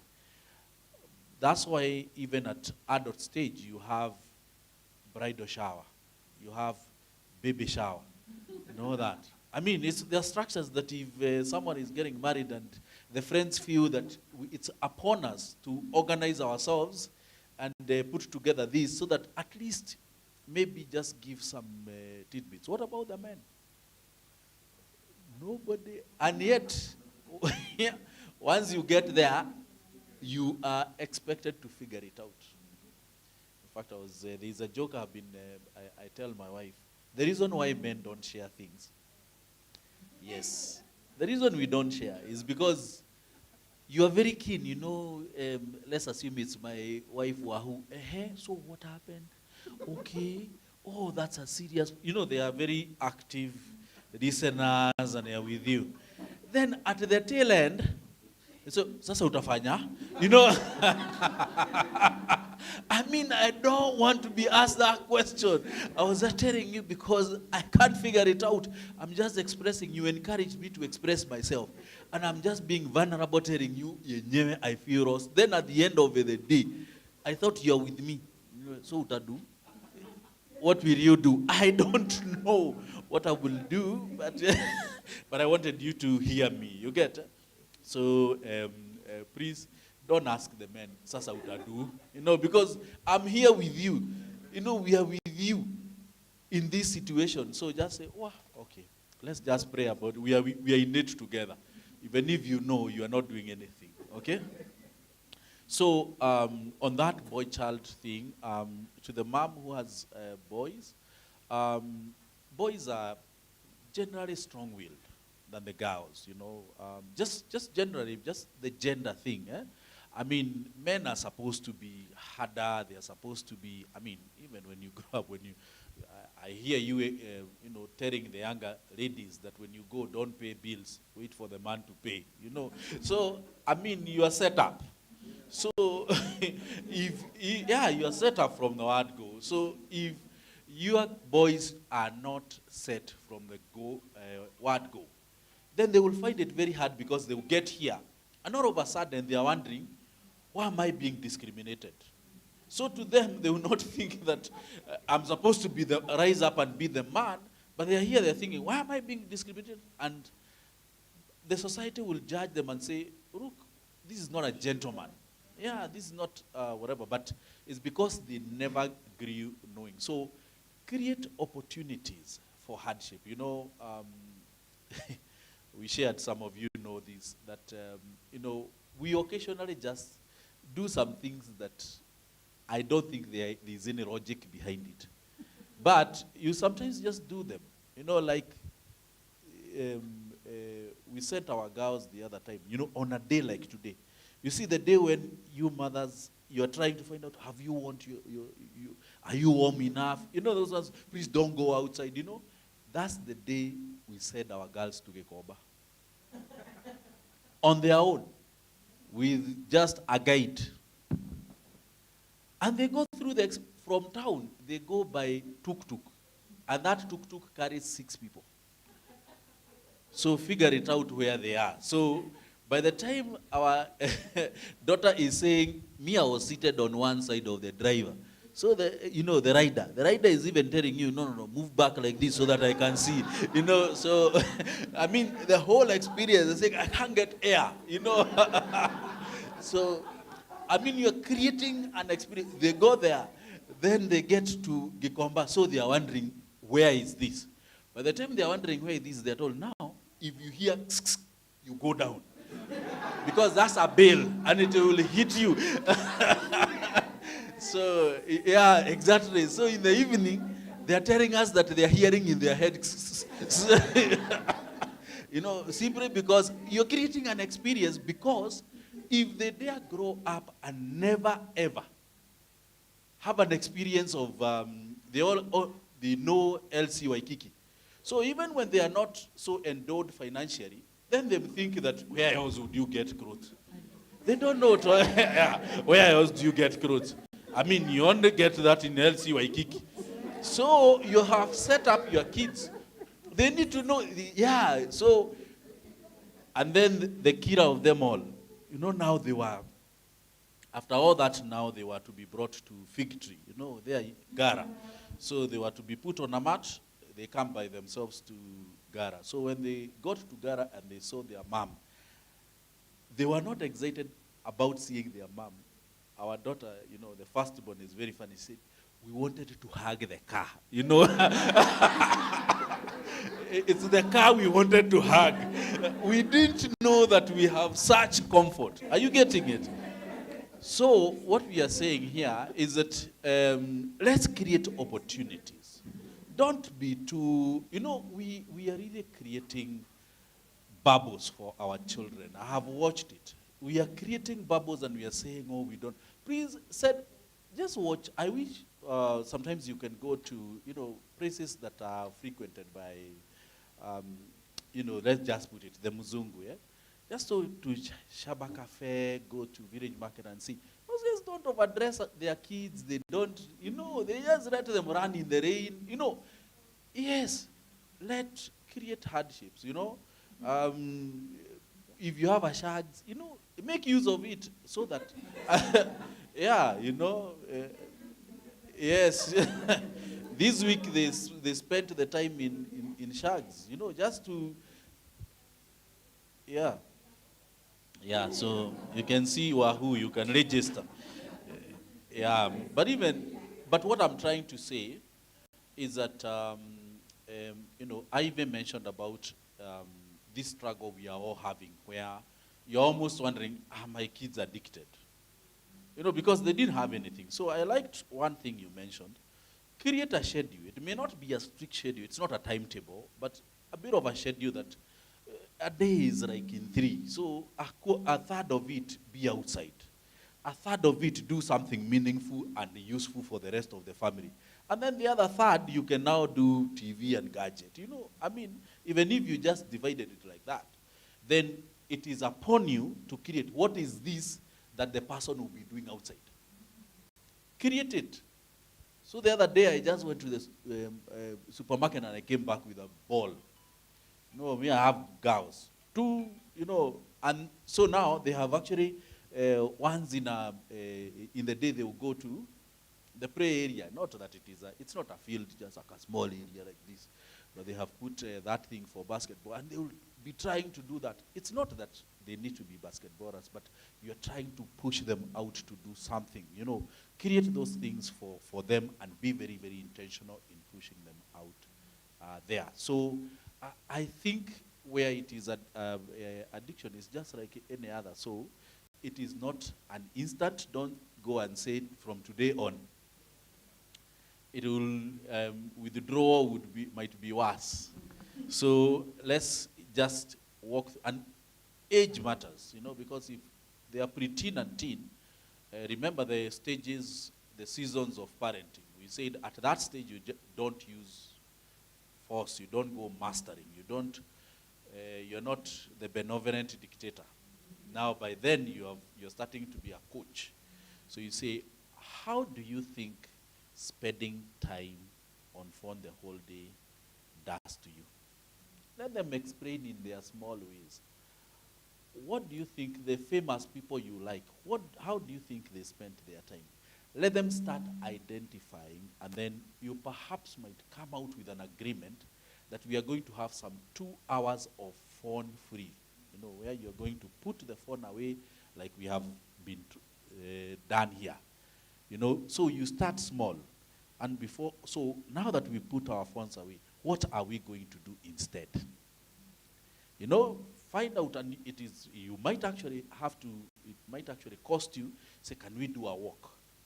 Can we actually go together? And just involve these kids in whatever you do. Go with them. Last Saturday, I went with the kids to a construction site. And when in the construction site, they get bored, they don't know, you know, all that. Then now my daughters, I told them, go to the fundis. They went, they started painting, you know, all that. And I was excited because they got bored, they got hungry. I told them, but I told you guys we are going to the Mjengo. You didn't carry anything to eat. So here there is nothing to eat, you know. Yeah, so, I mean, let them have experiences so that, you know. So by the time, if you ask their mom, by the time we came back, they were asking, do you know what Daddy does? You know, because they are like, wow, kuna kazi. Of course, it costed me because now I have to come through Domino's, Cold Stones, you know, just to falsify a few things. But at least an experience had. So I told them, anytime you hear nimetoka Mjengo, please, mnaniwekea maji, mnanipikia chai, you know, those kind of things, so that, you know, at least, so, yeah, exactly. So, so you can start that way and all that. So I think, I know I've just scampered through them, but, you know, Paul is a more polished, organized guy, so he'll answer your questions in a more systematic way. So, karibu. Thank you. Actually, while Patrick was here, I was actually about to tell him, now that you have said you have sons, can you answer that question about boys? So I think you'll share some insights. So let me start with Kimathi on ChatGPT and also what Simon asked on the ethical way of using technology. So, of course, we're not saying that technology is bad. It's just, I think when you are doing LAIR, the chapter that deals with technology says, imagine fire, the power, what you use fire for or with. You use fire to cook, to keep warm, and those things. But if it is excessive, what happens? Yes. So it's the same thing with technology, like it needs to be moderated. And the ethical ways are, number one, there are various things you can actually do to help you navigate the space. From a TV to your phone, there are actually safety measures that you can put in place to avoid, one, to protect your data. But then also number two, to also, the TV and the other apps have also things that you call child parental controls. You can actually put and activate those ones. There's also something called, which I'd want you probably when you sit down and you check out, there's something called Google Family Link. Google Family Link helps you actually monitor what your entire family is doing on the different devices that you have. So if you check it out, you can actually be able to put it up and help with managing the controls, screen time, and all those things. Then there's an aspect of, you talked about data privacy. So I said Grammarly and the room lit up. Yes, we use Grammarly, we use Grammarly, we use Grammarly. So before you engage or before you download an app, you need to think of the vulnerabilities that you're putting because they ask for permissions. Who reads terms and conditions? Yote, kudos. You read line till the end. You are a lawyer. Okay. Very few people read terms and conditions. And most of those terms and conditions actually are just meant to make you aware that we shall use. If you read those terms, they will tell you, yes, they're actually telling you this is what we shall do. We shall pick your data, we shall use it. That's basically the barter trade you're making. When I talked about Grammarly, so Grammarly, what does Grammarly do? It spell checks, so it reads your document, okay? But what it also does, you have given it access to your screen. It can also read what is on your browser. So if you save passwords, so it can still read even when you're inputting passwords. If someone hacks it, you're doing mobile banking, and it is actually just reading everything. Because you don't tell it when to stop, do you? It is active. It is just floating everywhere. So those are some of the vulnerabilities that you may open yourself up to. So limit yourself to things that you can actually be. If you do mobile, for me, I also have 2 phones. The reason I have 2 phones is, one of the things is, if I travel outside the country, I will use the other phone. I will either log into a Wi-Fi, or I will buy a SIM card and put there. I do not join public Wi-Fis at any given time. And if I have to, I have a device that has nothing else other than the basic things that you need. You need to make a phone call. But if I go, I remove my Gmail, I remove all those things. It has no banking details. So you're protecting yourself from such things. So public Wi-Fis, if there's an open Wi-Fi here, I can actually be able, if you log in, I can actually access your phone fully. Everything that you're doing, what you're sending, what you're sharing, all that is accessible. So you just take measures to help you help protect yourself. But if you read the privacy, that statement, they're just telling you we shall use everything that you give us. They're just exonerating themselves, and then they put it as a requirement that if you don't accept, you can't move forward. Yeah. So I told you there's nothing like free lunch. There's nothing for free.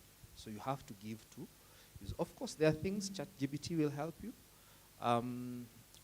If you think it's sensitive, then you choose not to put it up there. But what you're doing is you're creating a digital footprint of the things that you want to put up. I like the fact that you said you put up a schedule for your kids. I think it's just important during this period. You said there how many days? 74 days. So you have 74 days. So you have 74 days which you need. The same way if you go to work and you're given an assignment, you need to start thinking, so how will I deliver? So this is where I need to get, this is where I am. This is how I will get there. It's the same thing that you need to do with your kids. So identify what you want them to do between now and then, where you want them to be. If you want them to learn a skill, plan out the skill till the end. If you want them to develop something, plan that. Take time and develop that structure for them till the end, and now implement that. There are spaces that you can plug in for raising godly men. So I think right now I've seen, from where we live and as we're coming this way, I think I've seen Deliverance Church has something for young boys. So there are those camps and what have you. If you can actually get to know what exactly they are doing, those are spaces you can plug your kids in so that you avoid having them. Let them go and interact with other boys. Let them just go and learn. And even as they grow up and as they attain a certain age, there are different programs that have been put up to help with developing either skills or some character. So, and plug them there. Do not, the same way you went to school, if it is your career, you're always looking for which is the next training that will give me an edge. It's the same way you look at your child. So what is the next thing that I can plug them into for them to progress forward, so that you make and have that. And the takeaway also for this is ensure that you plug into spaces such as this to gain knowledge. Plug it into Leah. Sign up for Leah. It's 10 weeks of, in the last season, I think one said, I came with a specimen. One parent came with a child who is a teenager. I came with a specimen to verify what I'm saying that is working. So we have quite a number of different conversations in that space that will help you understand how to navigate the different edge sets and also the different challenges that you encounter.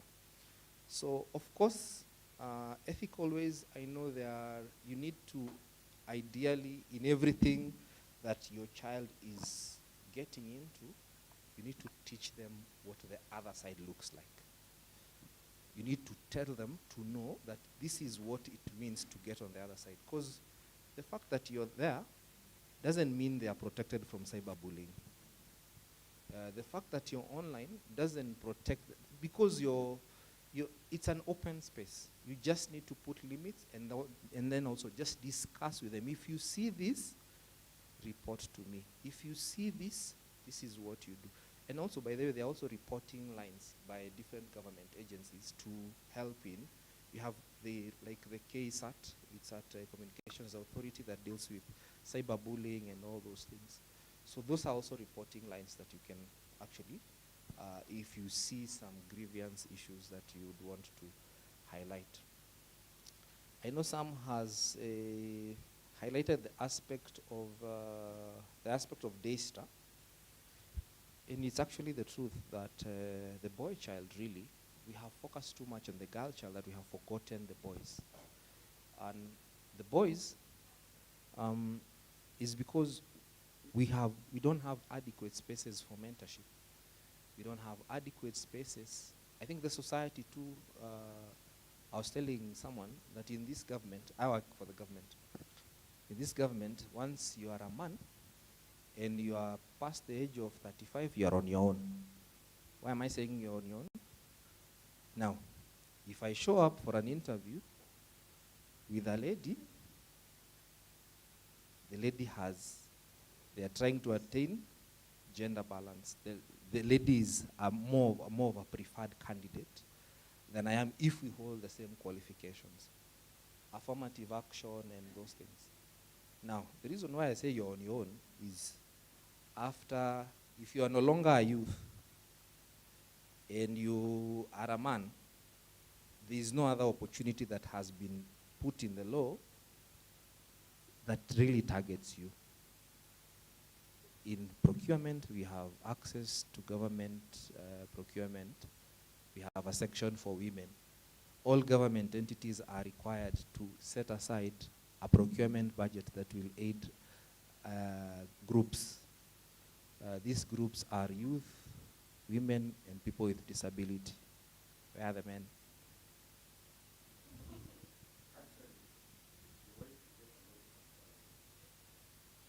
Yes, data. They've also proven that they pay loans better than men. Their repayment is better. Yes.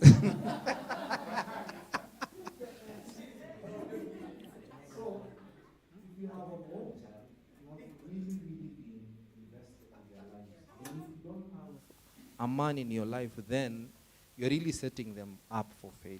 You really need to attach them to a man, a father figure, that will train them up so that they actually understand themselves, and also just so that we also increase that level. I know not much. From the things that I have interacted with across the entire government, I have not had something very tangible that is intentional for the boy child. I have not had. I think the closest I had was the former second lady. That was the closest I had of the efforts that are being put in place to assist the boy child. Yes. So I said former. So it's really a call to all men, and also the young people that are in the house that are men. Look for mentors also. You have to be intentional, because it's not gonna get easy. It's just you have to be intentional in getting to be handheld, to be mentored, but you're in the right place, because this is where men, godly men are also brought up. So unless there's any question that I may not have answered, I think I've tackled most of them. Summary, I think you can get the link, but I'll also share the slides. I'll also share the slides so that it's distributed to all of you.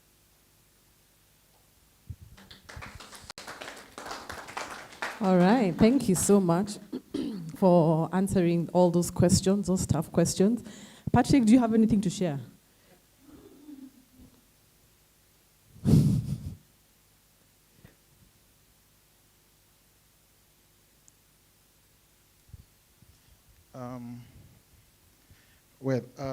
I think for me, one man I admire is Sam. Sam is very intentional about how he does his parenting. One day we went to the Mjengo with him, and I remember his daughter called. I was like, "Daddy, we don't have food." That time I'm told Wahu had traveled, and it was intentional that she makes sure that there's no food in the house. And so he was like, "Do you have any money in the account?" "Yeah." "How much is it on M-Pesa?" She mentioned some figure. And Sam said, "Yeah, I think you can walk and look for a supermarket somewhere." And, you know, like, that really caught me, in the sense that he put them in a state where they had to think of a solution. Like, not feed them that, you know what, pick a car there, you know, take Uber.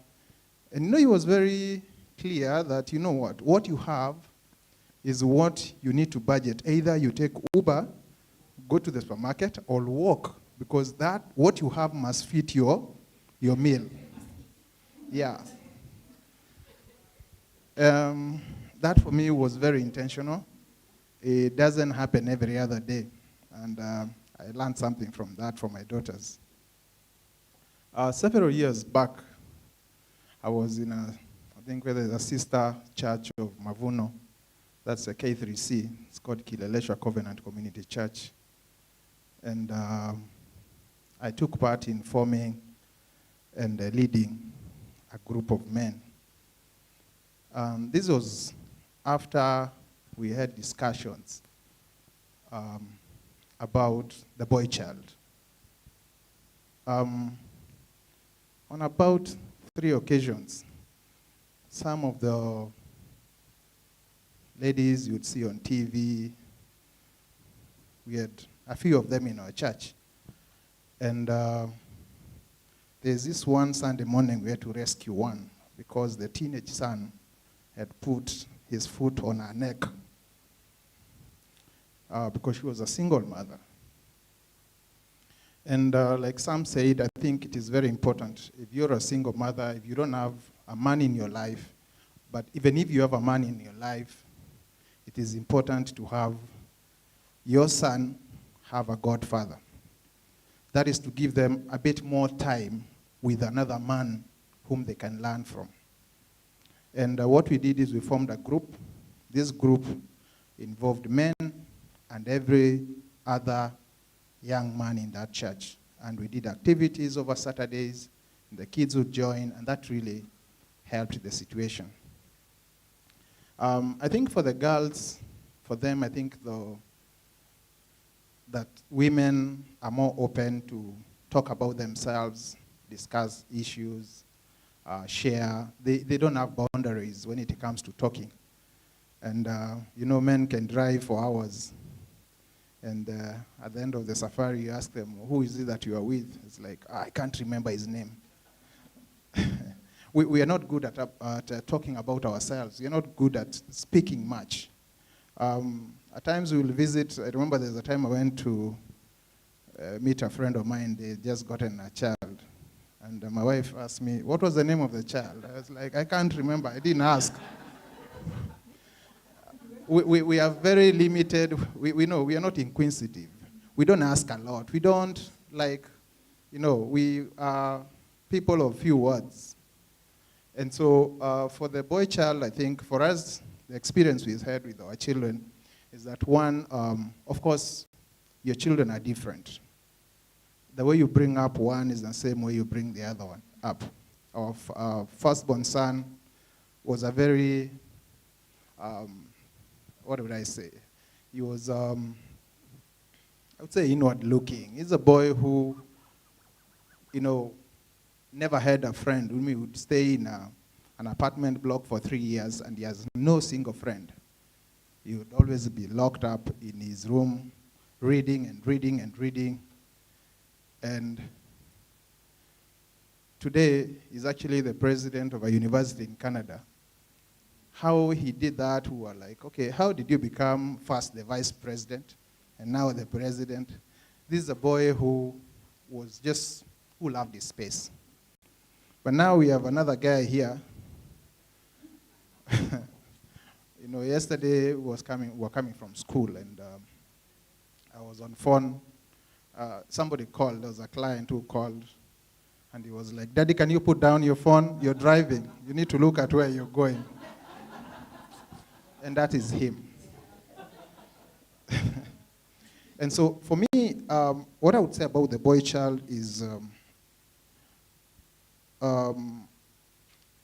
fathers, we need to be very intentional. Because even as you can see here, the statistics are telling. How many fathers are here? Yeah, possibly 10% of the people attending the training today are men. What does that tell you? It's because it tells you that men are taking a back seat. And ladies, you really have to be intentional in pushing them and pushing us to get involved. Yeah? Push us to get involved, because every time I attend school events, I just see 90%, 95% are ladies. Who does the dropping and picking? It's the ladies. And for me, there's one thing I committed, that at least the dropping, I'll do that. It doesn't matter what. I will make sure I do that, because it's the only opportunity I have in the day to have connection with them. Yeah? And when I can, at least in the course of the afternoon, I always make sure I go and pick them. I do the walks like Sam was saying. We do our evening walks with my daughters every time, just to make sure that I give them that opportunity for them to open up, to talk. When we have no gadgets, we are not in a closed space, we can talk about anything. They can be able to talk about whatever is going on. And so for me, it's about intentionality and realizing that you cannot be a father and a mother at the same time. Okay? If you're a father, you can only be a father. You've never been a woman, you've never been a mother. So if you're a single dad, then you need to look for somebody whom the girls can connect with, whom the boys can learn about who a woman is. Yeah? So we have to be very intentional. Thank you. Oh, wow. Thank you very much. Hey, such closing remarks. Thank you so much for sharing, Patrick, openly. So all the mama boys, I'm here. What I've heard, Sam, Paul, and Patrick saying that they are available, that all these men here are available for your boys to come over. Tell them, hey, take the boys. They go play football, they do something, they come back. And that does something for them as you also parent them as well. Another thing is, I liked what Paul said. There's a difference between raising your children and discipling your children. Discipling is where you're intentional about things, where it's not your first reaction should not be the easiest reaction to any situation. When they get tired, bored, hungry, let them find the solution. Even as young as 4, 5, 6 year old, they're able to analyze a situation and say, this is what I can do. And that's how you're discipling them as you intentionally parent them. Parenting them is making sure they go to bed, making sure their shoes are brushed, their teeth are brushed, they are wearing uniform to go to school. Those are just the everyday things. But when you intentionally decide to disciple your children, they will be very, very different. And the fruit of your work that you're doing now when they're young, it will be seen years now and also years to come. And your children will rise and call you blessed because of the work that you've done. So I have 2 announcements to make. The first thing is on December 8th to December 11th, we have a sleepover camp. Our first ever sleepover camp. I'm really excited about this. Where we'll take the children for 3 days from Sunday 8th all the way to Wednesday 11th. To our grounds just nearby here, near Arboretum, called Kenya Girl Guides Association. We'll share now more details, but mark those dates. So from 7 years old, all the way to the teenagers, the MYFers, will be coming there. So I'll also share with you the details. It's 5,000 per child. They'll have so much fun. We'll expand them. By the time you come home, you'll have stories from now till the 74 days will be will be filled. And how you can make them say, day 1, okay, write a composition. How was your day 1? And they write and write. Day 2, okay, write day 1 in Kiswahili, do an insha. And they write. And those are 6 days already sorted, where you've helped their grammar in Kiswahili and insha, and their writing, handwriting, you go correct. Yeah, it's the small things that you're able to expend their energy and be able to still use their mind, so that when January comes, they've not forgotten how to read and write, how to do plus, addition, multiplication, and what have you. The other thing is in next year, in January, we'll be doing our another series for LAIR, which is our intentional parenting experience. So if you're also interested in that, please see Pastor Sule there. Pastor Sule? I think everyone knows Pastor Sule. Unless you're a visitor, Pastor Sule is highly known in this community. So you can register with him, and he'll give you the dates for when the next class is. It's a 10-week program where we talk about different things. It's how to parent, how to discipline. When you say mwiko, they know what a mwiko is, and they straighten themselves in any situation. How to love them after, how to deal with technology, how to deal with bullying. There are so many topics that we'll be able to expand on during that program. So if you've done it before, please don't hesitate to do it again. You never reach the point of, I know everything. Because there are always different things that are happening around that you need to be equipped for. So thank you so much. One more time, thank you for Paul and Sarah Paul, who have taught us well. And also thank you for Sam and Wahu for answering those tough questions on our behalf. So I just invite you there's more tea and mandazis and some matoke and some nice thing for an early lunch. But yeah, so thank you so much for coming. Please go back and listen to the recordings and share also with your circles. So I just want you to rise to your feet as we come to an end. If you want to leave your phone here, yes. So give your name to him, but it's also on our YouTube, Mavuno Church Downtown, on our YouTube page. You'll find them there. But for the slides, register with him and he'll be able to share it with you on WhatsApp. Yeah, so I'd ask you to do something. Mention your children by name, as even when we make this prayer. Oh, mic's unmuted. Video on. So I want you to actually mention your child loudly by name.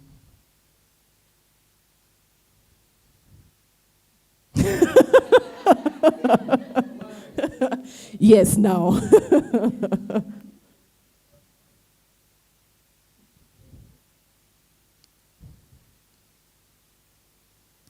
Dear God, we come before you this afternoon. We want to thank you because of such spaces that we're able to have as a community. Thank you, Lord, for the Mavuno Church that loves the next generation, that wants to ensure that the next generation gets better and better. I thank you for these custodians of the little children that you've entrusted these parents with. We want to thank you for each and every one of them. Those ones who are in Mavuno Kids, those ones who are in MYF, and even those ones who are way older. I pray that you protect them from the works of the enemy, that you cover them with the blood of Jesus, that no weapon formed against them shall prosper, that their physical body will be well, that their soul, their mind, their emotions, and their will also be well, because we know that their spirits are perfect in you. I pray that even these parents intentionally walk this journey of raising them, discipling them into adults, Lord, that their work in you is not going to be in vain, that as they intentionally make the right decisions, that they take the time, the money, the effort, the emotional capacity, despite everything around them, just to ensure that the children are raised right, that they'll even intentionally put uncomfortable situations for the children so that they can change how they think, how they view life, how they view their family, how they view God as well, that they'll walk with them in every step of the way. I also pray that even as these children grow up, that they'll never forget what their parents have done for them, that they'll look back even 1, 2, 3, 5, 10, 15 years from now, and just look at them and with so much gratitude thank their parents and be able to see that the efforts that they are making. I pray that their innocence will also be protected against every work of the enemy that comes in every form, whether it's physically, whether it's through social media, whether it's through the mind as well, that their minds will be protected against the enemy. I pray that even as they are on holiday, for those ones who are on holiday and those ones who are in school, that they'll excel in their school, in their schoolwork. I pray that even the teachers will see these are exceptional children because of the work that parents are doing in them. I pray that they will not tire, that they'll give them divine strength that only comes from you, that they'll say that if it wasn't for the Lord, I would not have made it this far. So I pray that you will strengthen them, that you will encourage them, that even the times where it may be a bit different, especially when the teens and the preteens that most families are afraid of, that will be very different, that their households will be different, that their children will deeply, that the parents will also sacrifice and love them and give the best for them, just because you have entrusted them with their precious gifts. So as this time that we spent here, I pray that it will be multiplied, that they'll go back and rethink certain things, that they'll change certain schedules, that they'll do different things to ensure that their children are raised right. And this time will not be in vain. So I pray for the rest of the weekend and the different activities that they have, that even